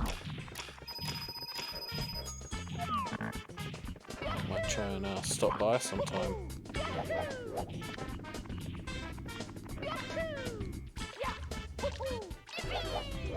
Are you a speedrunner, or what are you up to on your channel?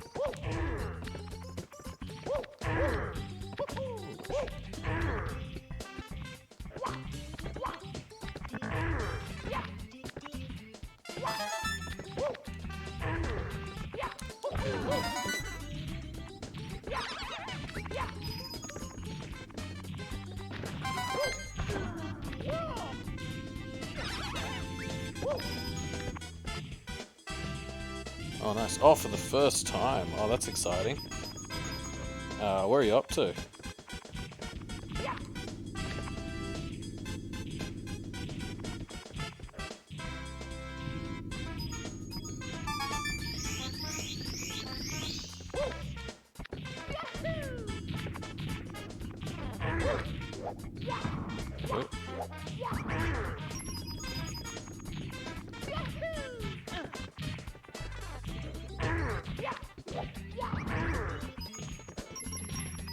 Nice. I'll definitely come and check out your stream then, because something I've the reason I'm playing through this is I'm actually working on a video series, kind of analyzing the level design of games like Super Mario 64. And it's been hard for me because I've finished this game so many times. Like it's hard for me to go back to what it's like to experience the levels for the first time and not come in with existing kind of opinions on them. So I might come and try and watch you sort of experience some of them for the first time. Yeah, hopefully that'll be fun. What times do you stream usually? Are you usually on, sort of just before this time?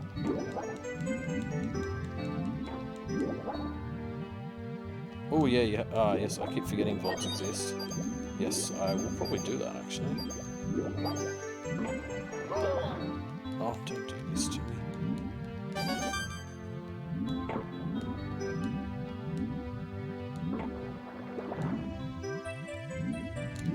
Australian Eastern Standard Time, that's a time I like to have quoted at me.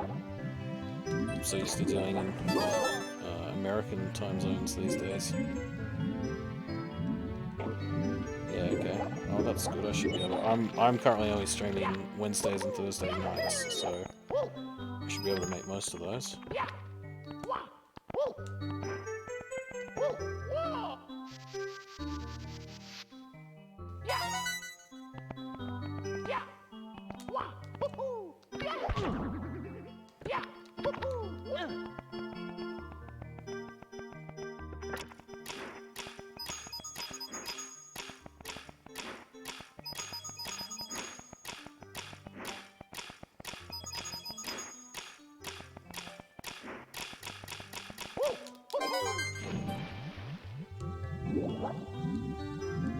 Ah, Tuesdays and Wednesdays. Perfect.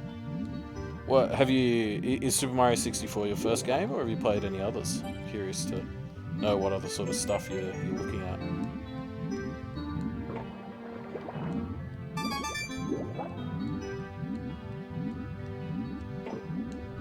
Oh yeah, keyboard would definitely make some of this difficult.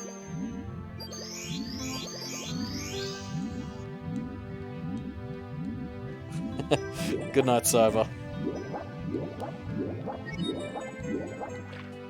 Ooh, Terraria. I hear a lot about that one. I haven't played it myself.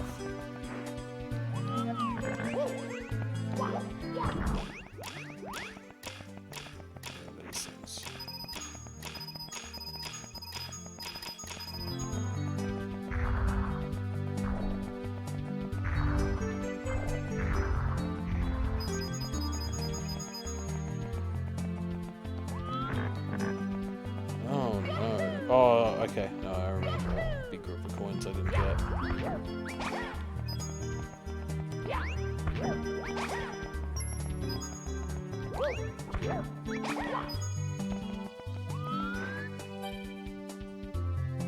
Ah, nice. I'm sort of just getting into it, mostly because I'm making this video series and I need the footage. Yeah, so the main stuff Do For Media does, you know, we have like a small little community. It's a lot of fun.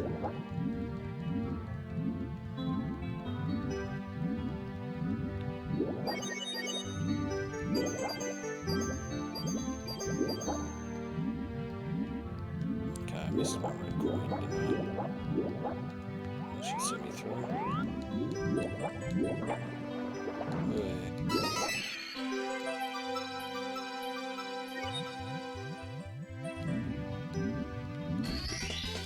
Here we go!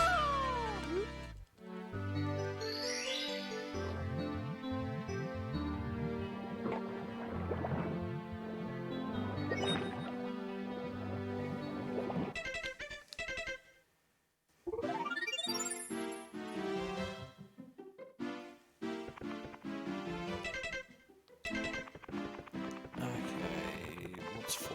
Oh, the mountain one. Oh, this one's quick. This one's easy. I'm so interested what it must be like playing this game on a keyboard. Like, because, I mean, the camera controls poorly enough on a controller. I can only imagine.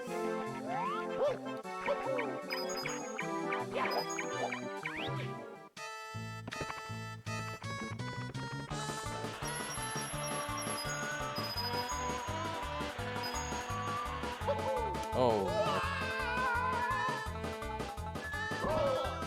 Speedrun strats.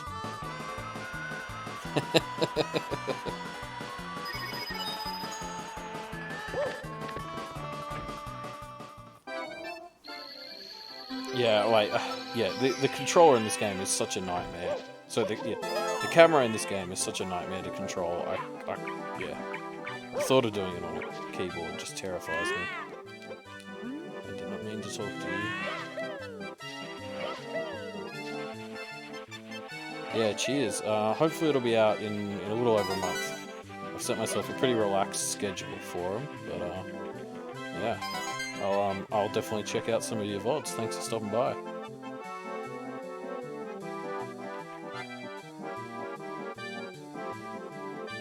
Come on.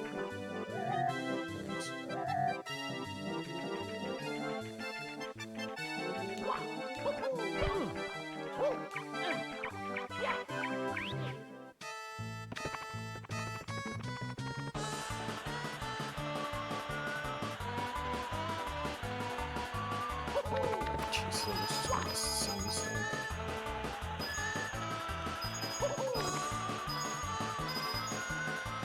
Oops. Didn't mean to do that. This is my life now. Oh well. Going down the slide a third time.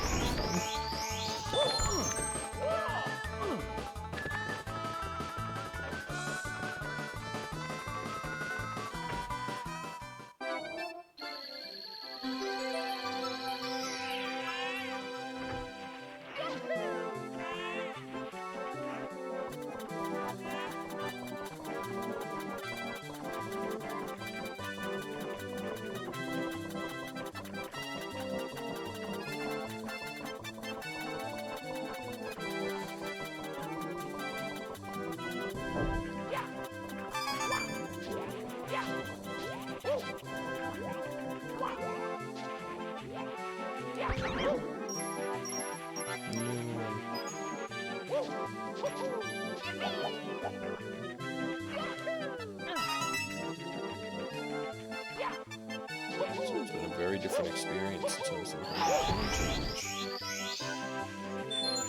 to the other three. The pathing actually matters.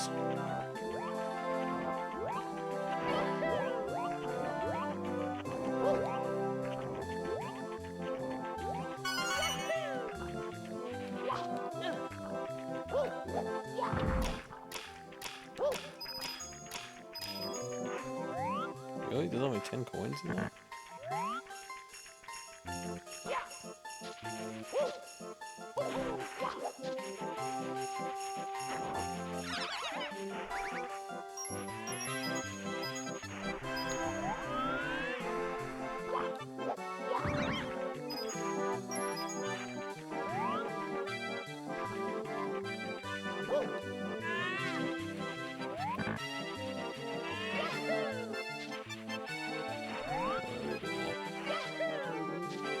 Oof, okay, let's get back up the top of the mountain. The only thing about this is now I think most of the remaining ones are on the side, which means we're going to need to do another round trip to get the star, probably.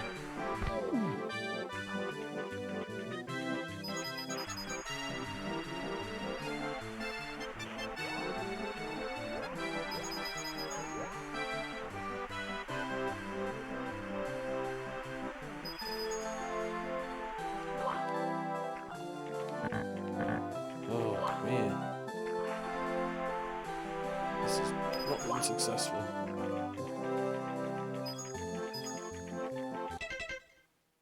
Okay, where's that last red coin? Oh, I think I know where it is.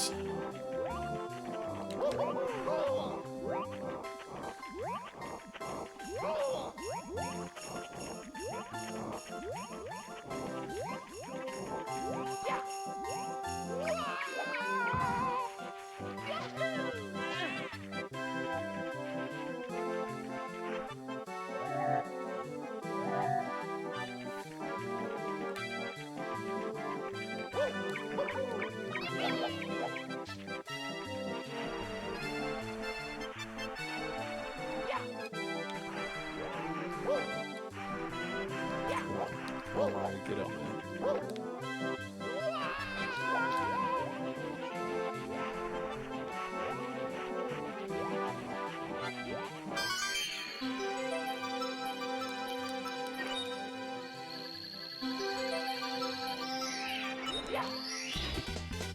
Here we go!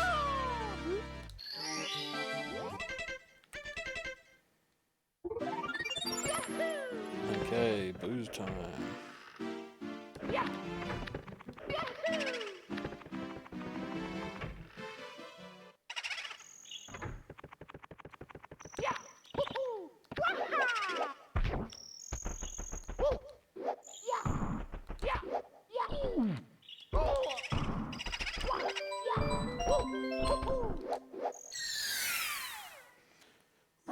Let's go!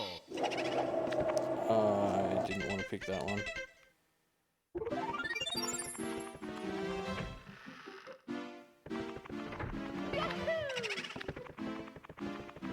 That was a dumb decision because I cannot get to the second floor very easily in the first start.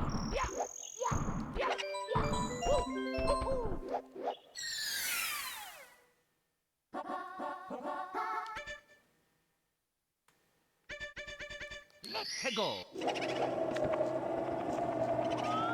Still up at the outside because we did not have to when I played the level normal. The outside of this house almost just exists for the 100 coin challenge. Yeah.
This is probably the level that I've grown to appreciate the most doing this footage capture. It's actually just quite cool and unique. I don't know how sandboxy it is because of how segregated it is, but it's still a cool level anyway. And kind of like the way, you know, Rainbow Ride and stuff are structured. Come on, just what are you doing, bro? What have you done to me? Yeah, I don't know that you would get a level structured like this in a non-sandboxy game.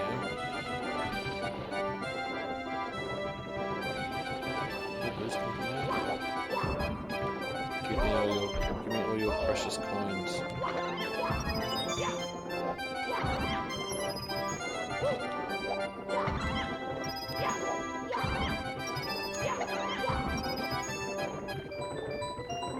I don't care about you.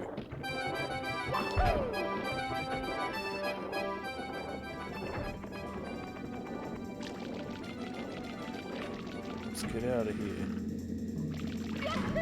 I don't think I ever came this way first time through.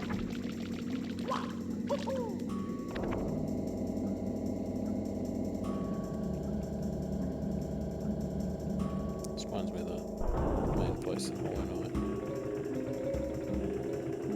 Main stag station. Okay, let's just look in and grab a red coin and go.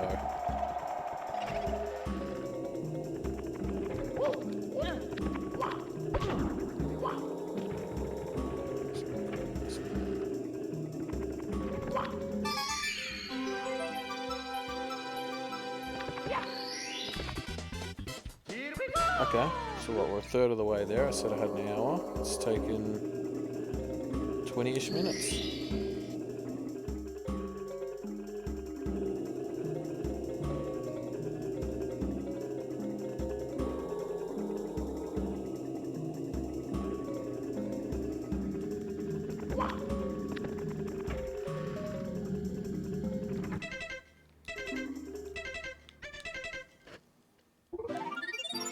Right about on track, but also those are the 5 easiest levels, so I want to get this done tonight so I can start Super Mario 64 DS next week.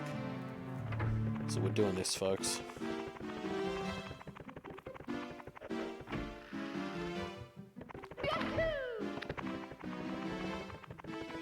Hazy Maze Cave, you're up.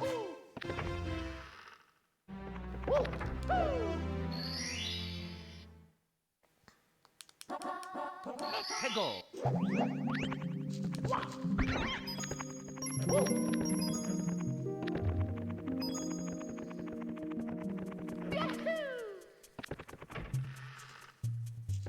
Rounding the coins in this one's tricky. At least I think it's tricky.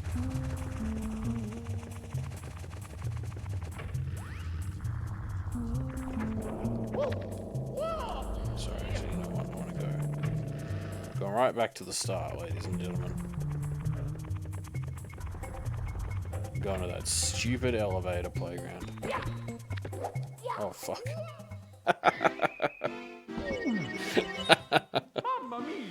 Well, I said we were going back to the start. We got there eventually.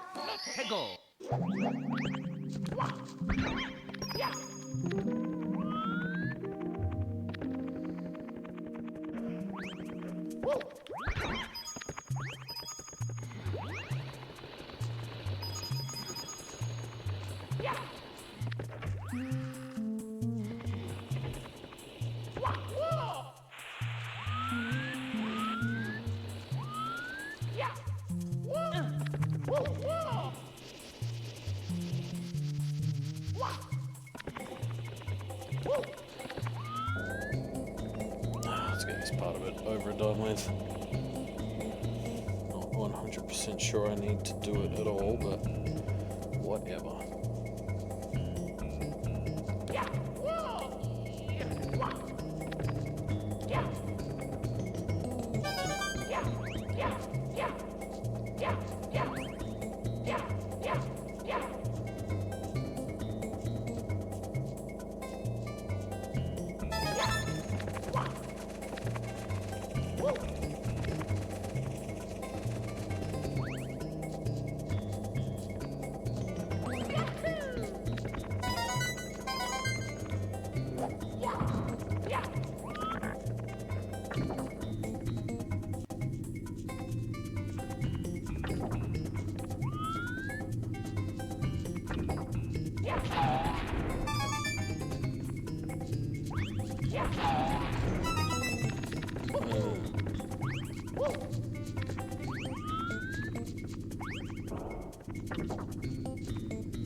Okay, let's get into the maze, because I'm pretty sure that's where the real coins are.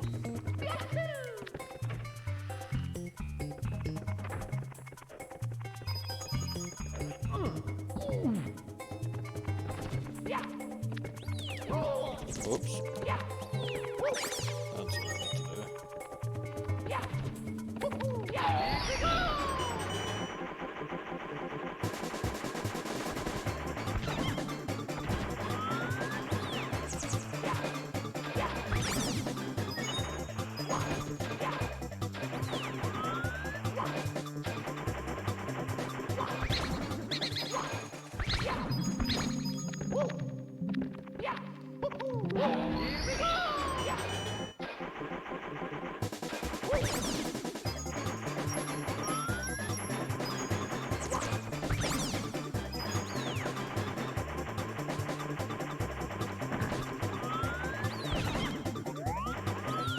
God, I get lost in this bit. I have no idea where the hell I am. Okay. Okay, yes I do.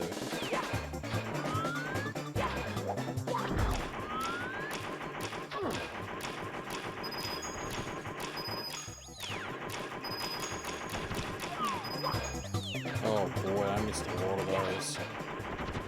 That's not good.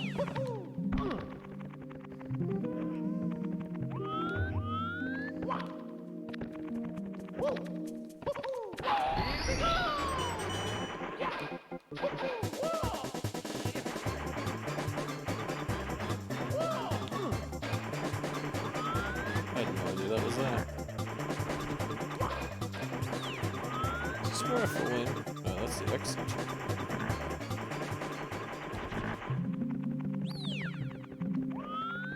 This is where I fall in. Okay. I got my head around this place.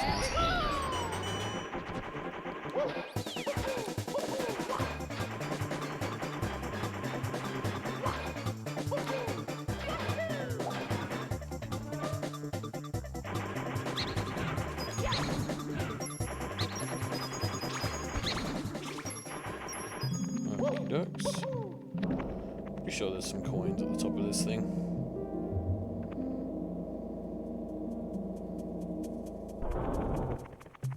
No. Whoops. Alright, we should be able to get well into the 100 plus range once we take the other exit out of here.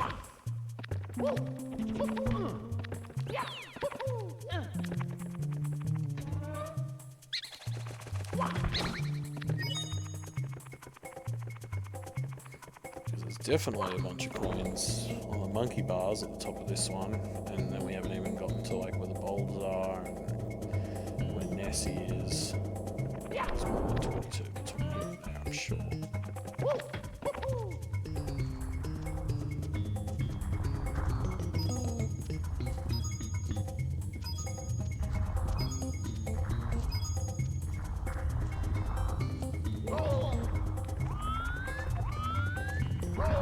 Oops.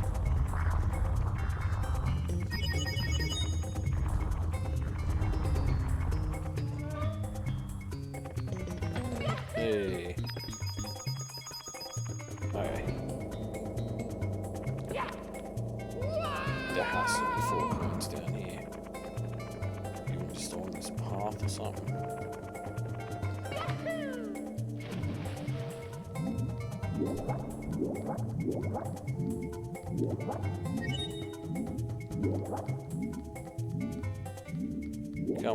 Come on. There's 5 coins in here somewhere. Don't do me like this. Oh, there's some up in the middle there. Nessie, come here.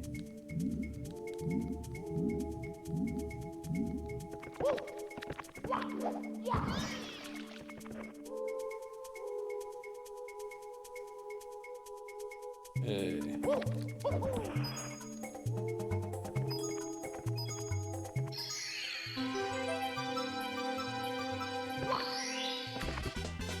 Here we go! Here we go. Here we go! Here we go.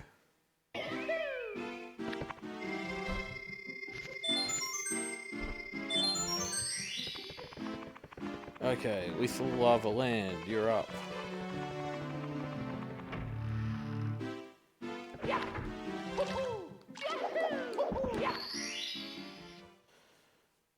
Dun, dun, dun, dun. Let's go! Now this should get me the shell. Which is important because it totally changes how you play this level.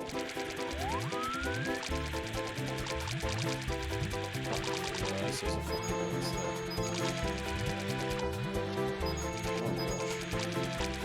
Swish! Oh! Swish shells in different levels have different speeds. Oh god. Oh, that was a disaster. Mamma mia! Let's do that again, but not terrible. Let's go!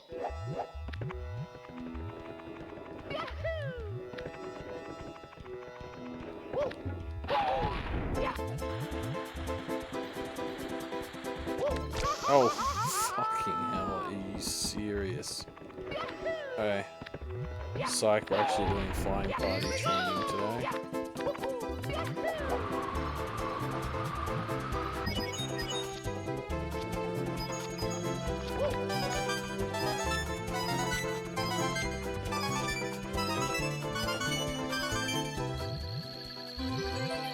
That's a free 16 coins.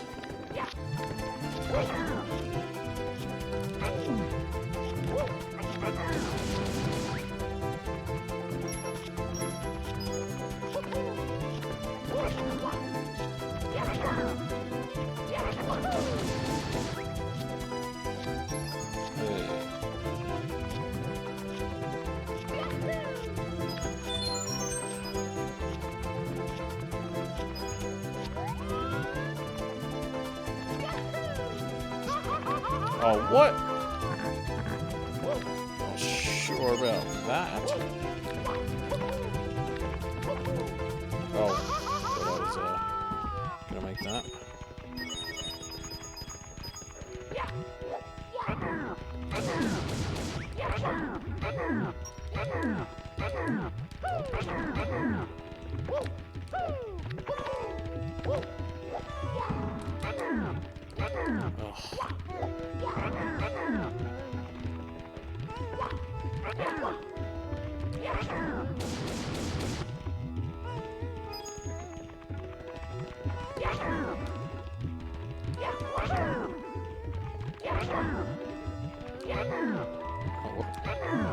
What?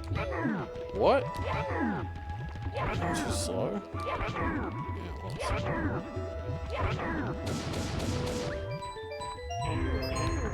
I have zero interest in fighting you, mate. Just let the camera get to the right zone for me. That'd be nice.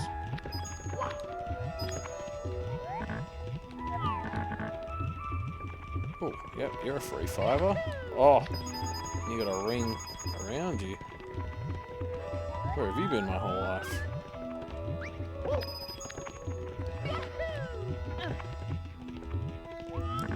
So there's a bunch of these levels that are basically exclusively Sandbox when collecting 100 coins.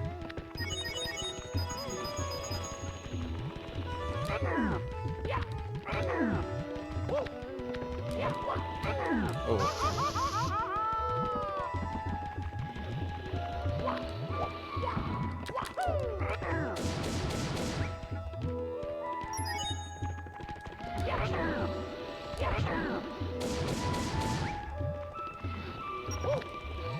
Oh, okay, well fuck you. I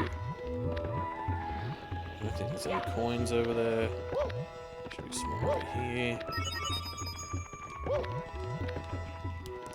Now, how many are in the volcano? Because if I go in there too soon, I'm just gonna hurt myself.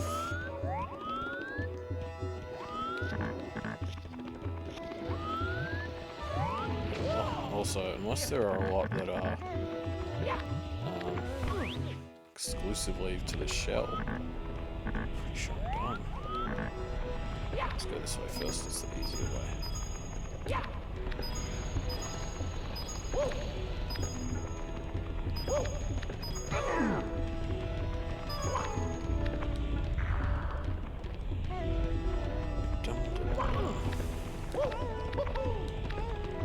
And this actually kind of finally justifies having these subworlds be a part of all of this. Oh, come on.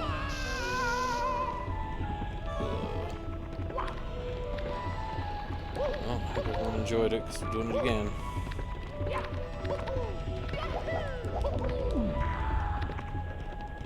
All according to plan.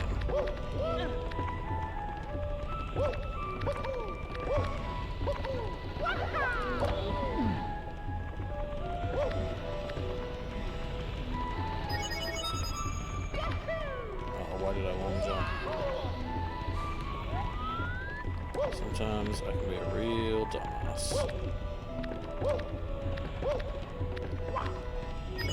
Whew, okay. Just really hope there's 3 more of those along here or I'm gonna be pissed.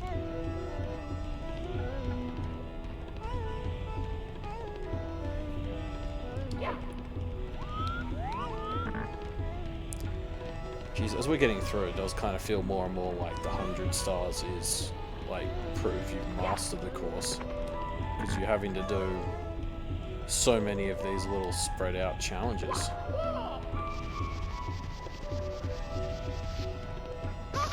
Oh, fuck, seriously? Okay. Well.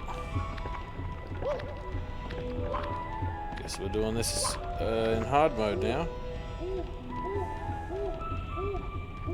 I actually thought that thing could get you at the top of that, and then when I played this level yesterday, I thought I was there, and it didn't get me. So, I actually only thought I learnt the lesson that it was safe yesterday. And I'm paying for what I thought was learning a lesson. So that's the real moral of this stream, kids. Don't learn lessons. Just something that feels right, just keep doing it. Maybe you learn lessons until you're 13. Once you're 13, you know everything you need to know. Oh, thank Christ. It's literally, oh my god. I cut it. I cut it perfectly fine. Wait, don't tell me. That's just a... Okay, good. I thought that one of those ruins was one of those blocks of 5 blue coins. So that's a lose it. Actually, I should get the star so I can go all the way back up. Here we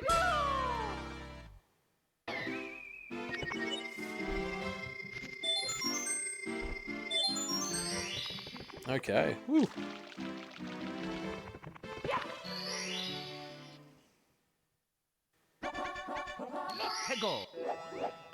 That was kind of an arbitrary choice, in case people are wondering if I actually did that with any intent. I did not. Oop.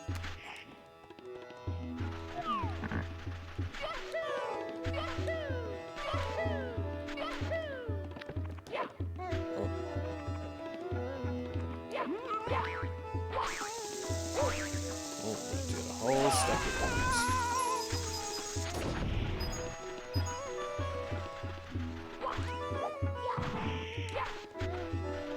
Come back, Shy Guy.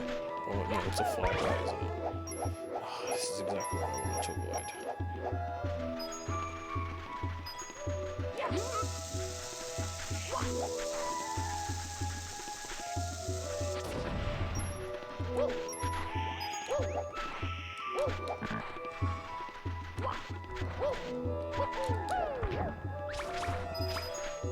Ooh, 5 coins.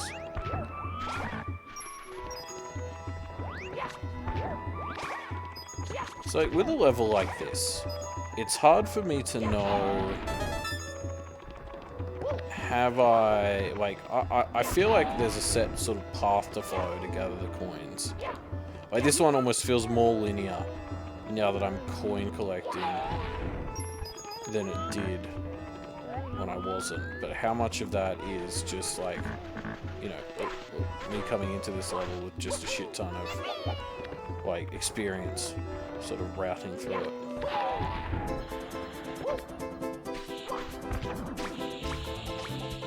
It's hard to say. Oh, that was dumb. That was real dumb. But like this is actually the kind of level where I feel like, yeah, well I guess like it feels even more linear doing it 100 coins, because with something like the bomb levels, like sorry, with the bomb battlefield for example, you know, have multiple directions to go in. This one's actually, you know, noticeably a linear level when you sit down to the 100 coins, because there's kind of only one way to go. So it's actually like, some of the levels feel more sandboxy with the 100 coins, some actually feel less. I think I did complain that this was a fairly linear level last night, but like, even more so now.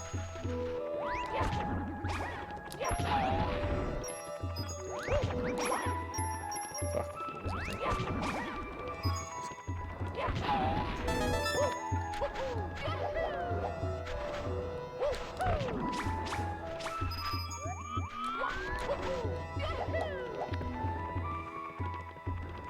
Let's stick to the safe old flying cap for this now.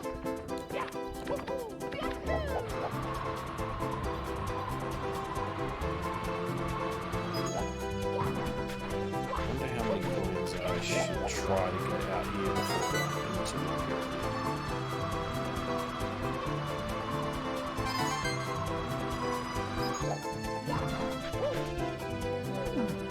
Oh.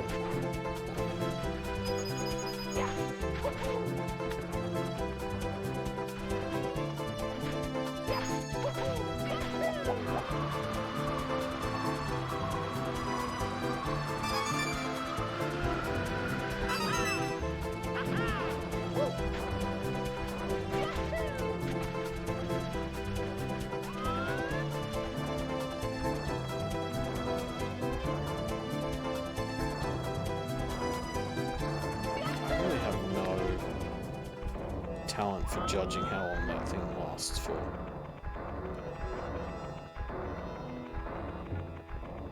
I keep thinking it's about to run out and then it goes for ages. Oh, come on, you can't be serious. Let me make this jump.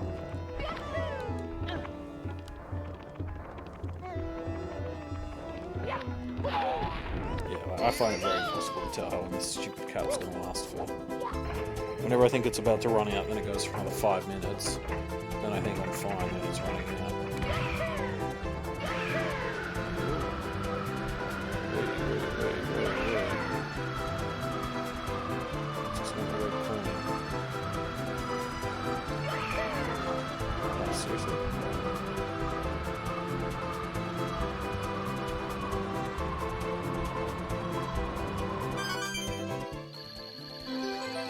Okay, so I got this one other coin, and then I guess I'm heading in with 46. I didn't ask for any of this.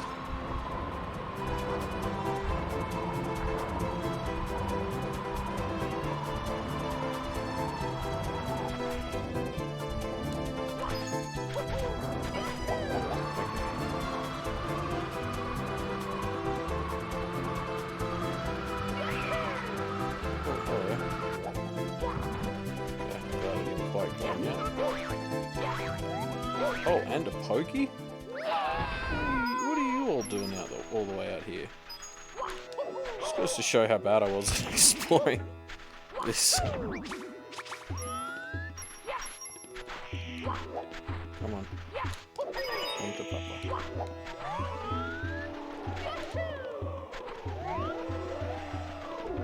This is a surprisingly tricky 100 coin star. I mean, they're noticeably getting a bit harder, but yeah.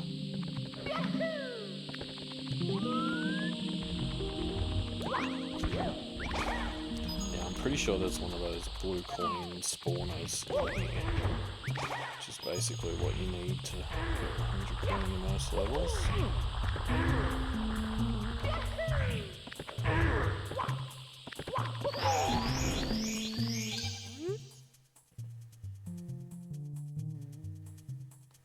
Oh, there is a clue. Cool.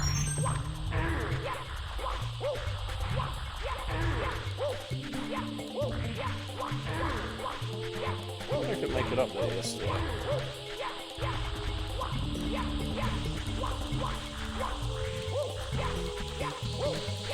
Okay.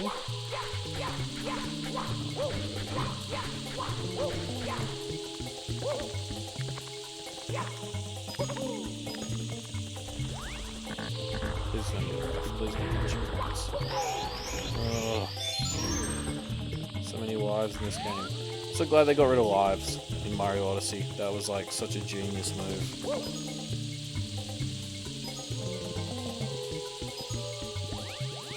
I'd always wondered what the point of a game over was in games like this, and it turns out the answer was even Nintendo doesn't know.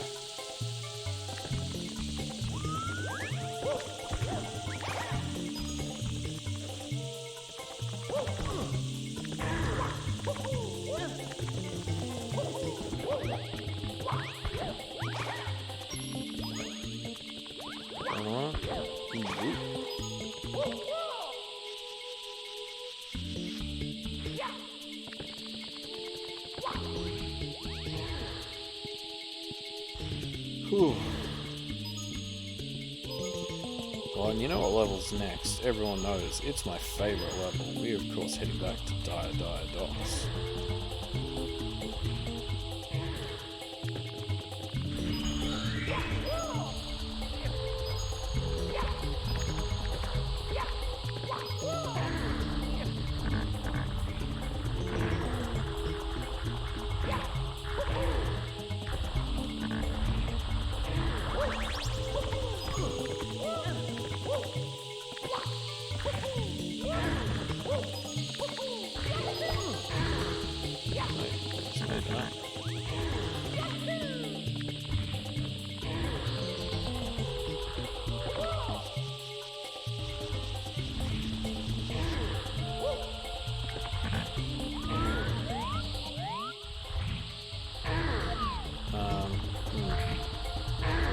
Jeez, I sure hope I missed a lot down the bottom.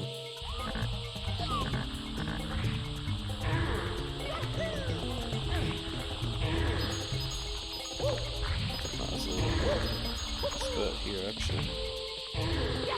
Okay, cool. Okay, this is different now. There's still 4 more of these.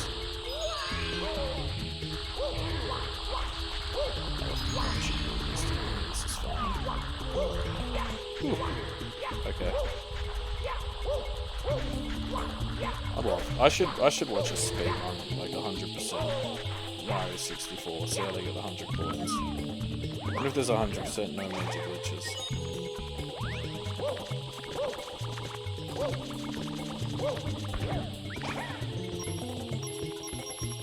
Yay!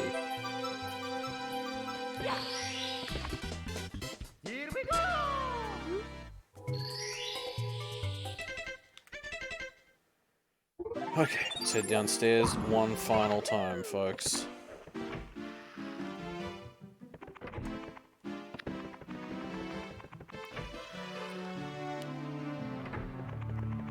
To everyone's least favorite level.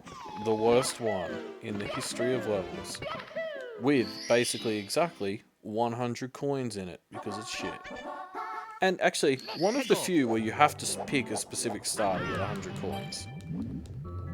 That becomes a lot more important in Super Mario Sunshine, but in this one, it's actually kind of inconsistent.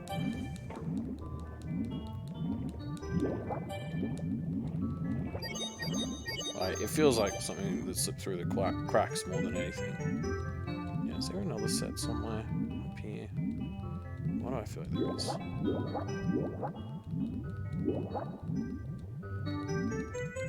No, guess not.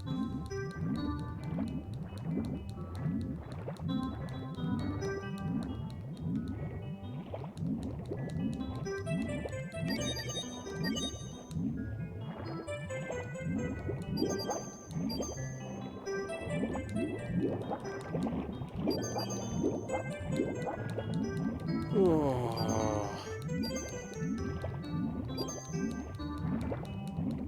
I hate this so much.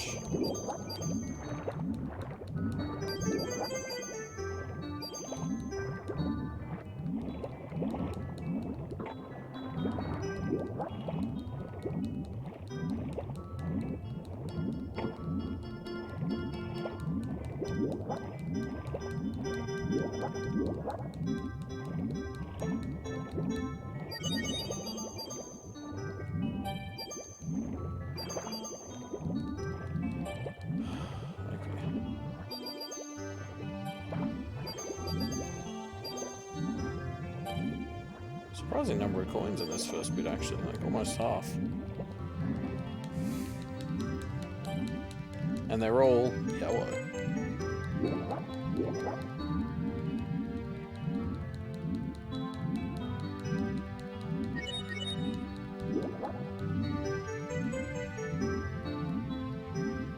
Whew.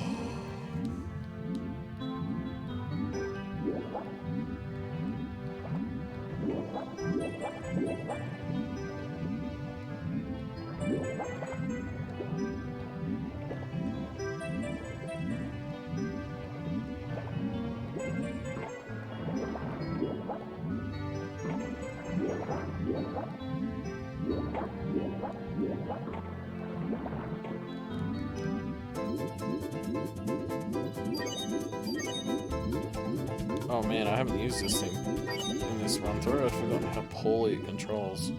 Oh, thank God there's a time limit. That was awful.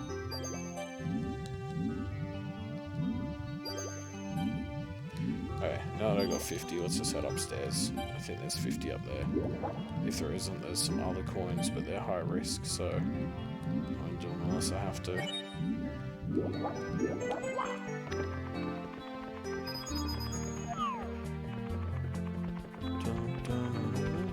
Oh yeah, you know what? The one good thing about this level, the music kicks ass. I will admit, the music in this level is pretty good.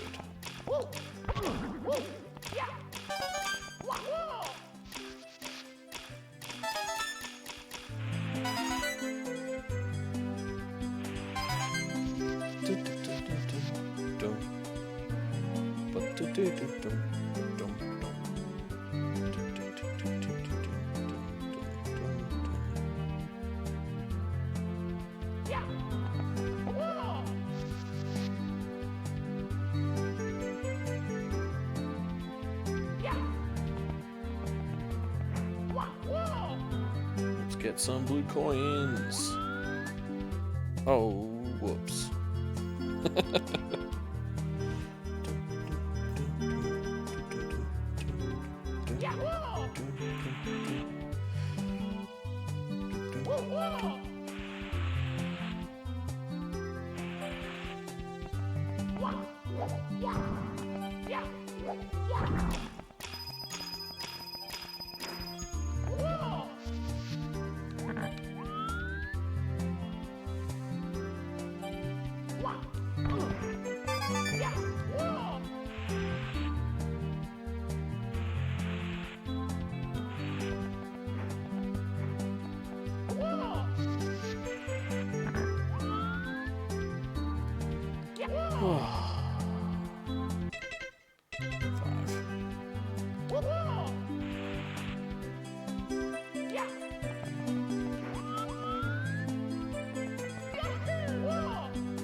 Somewhere I can get exactly 1 coin to keep my streak. Thought there were some down here.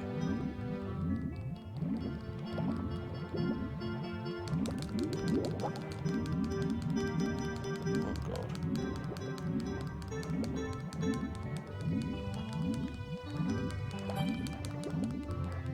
Ho ho ho, I've set myself up for a tricky maneuver here. I need to get the top one.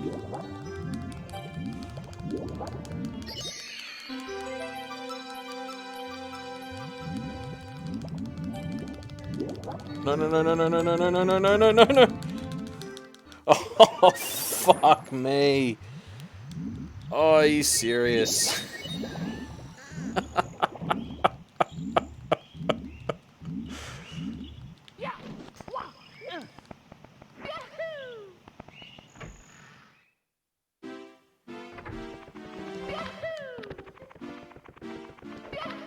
Oh my god. That's embarrassing. That also might be the difference between me being able to and not being able to finish this tonight. It's already 10 past 8.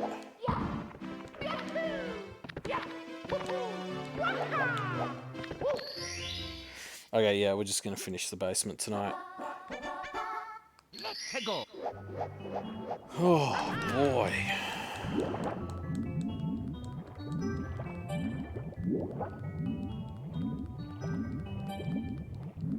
Where are those 5 coins?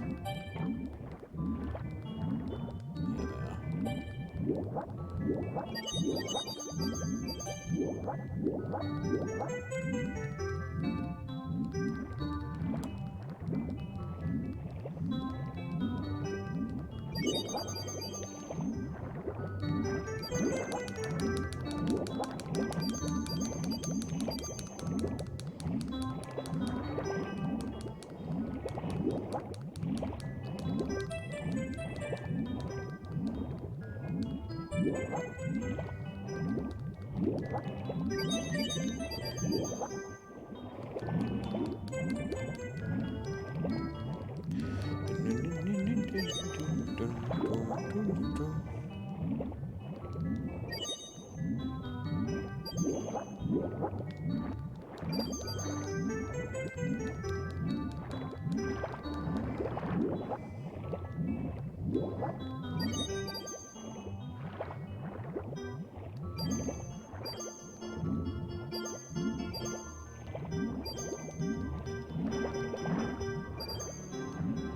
Okay, 42 is what I had last time.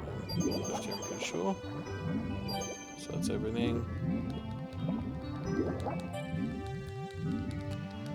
Oh boy, oh boy. What a fucking nightmare. And I did it to myself because I wanted to get exactly 100 coins and not 101. Like a fucking idiot.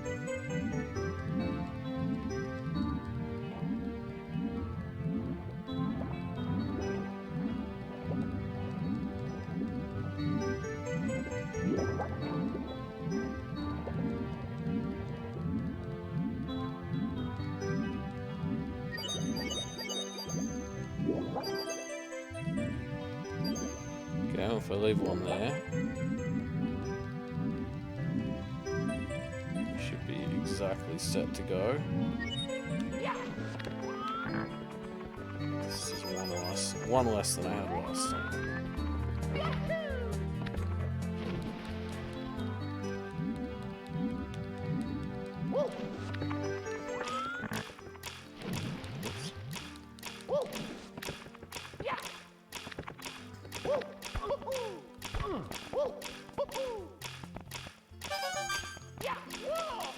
Oh boy. Oh boy.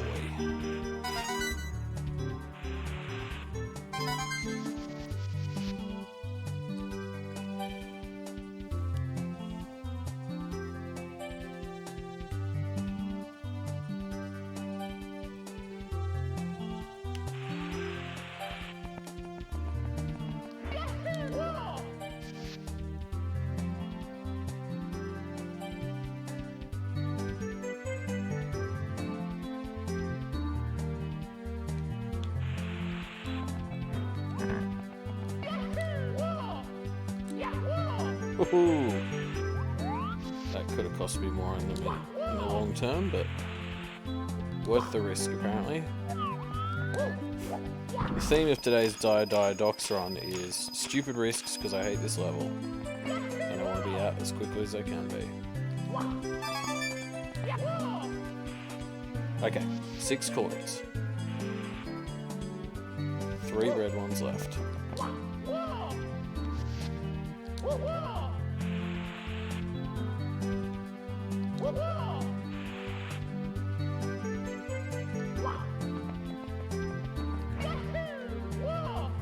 Ooh, that, my friends, was an unnecessary risk.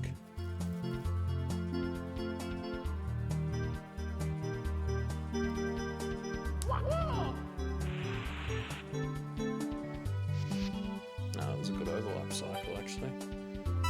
Bummer I hit it already.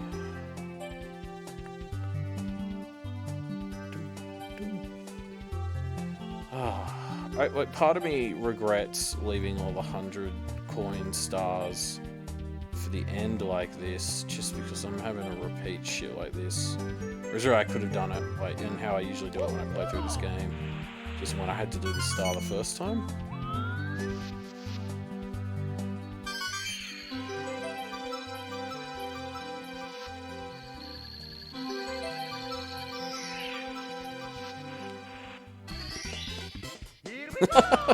Well, the game didn't like that. Oh, it didn't like that either. That was fun. Okay, I should call it there. Probably be a quick stream next week, which is fine because I'll need to reset up my 3DS streaming setup, so I can do that at the end of the session next week. Get a bit more of a feel for it. Thanks to everyone who joined me. Thanks to Gooven, whose VODs I will check out. And Cyberhomes. And yeah, see you all next Wednesday. Check doofmedia.com/calendar to learn more.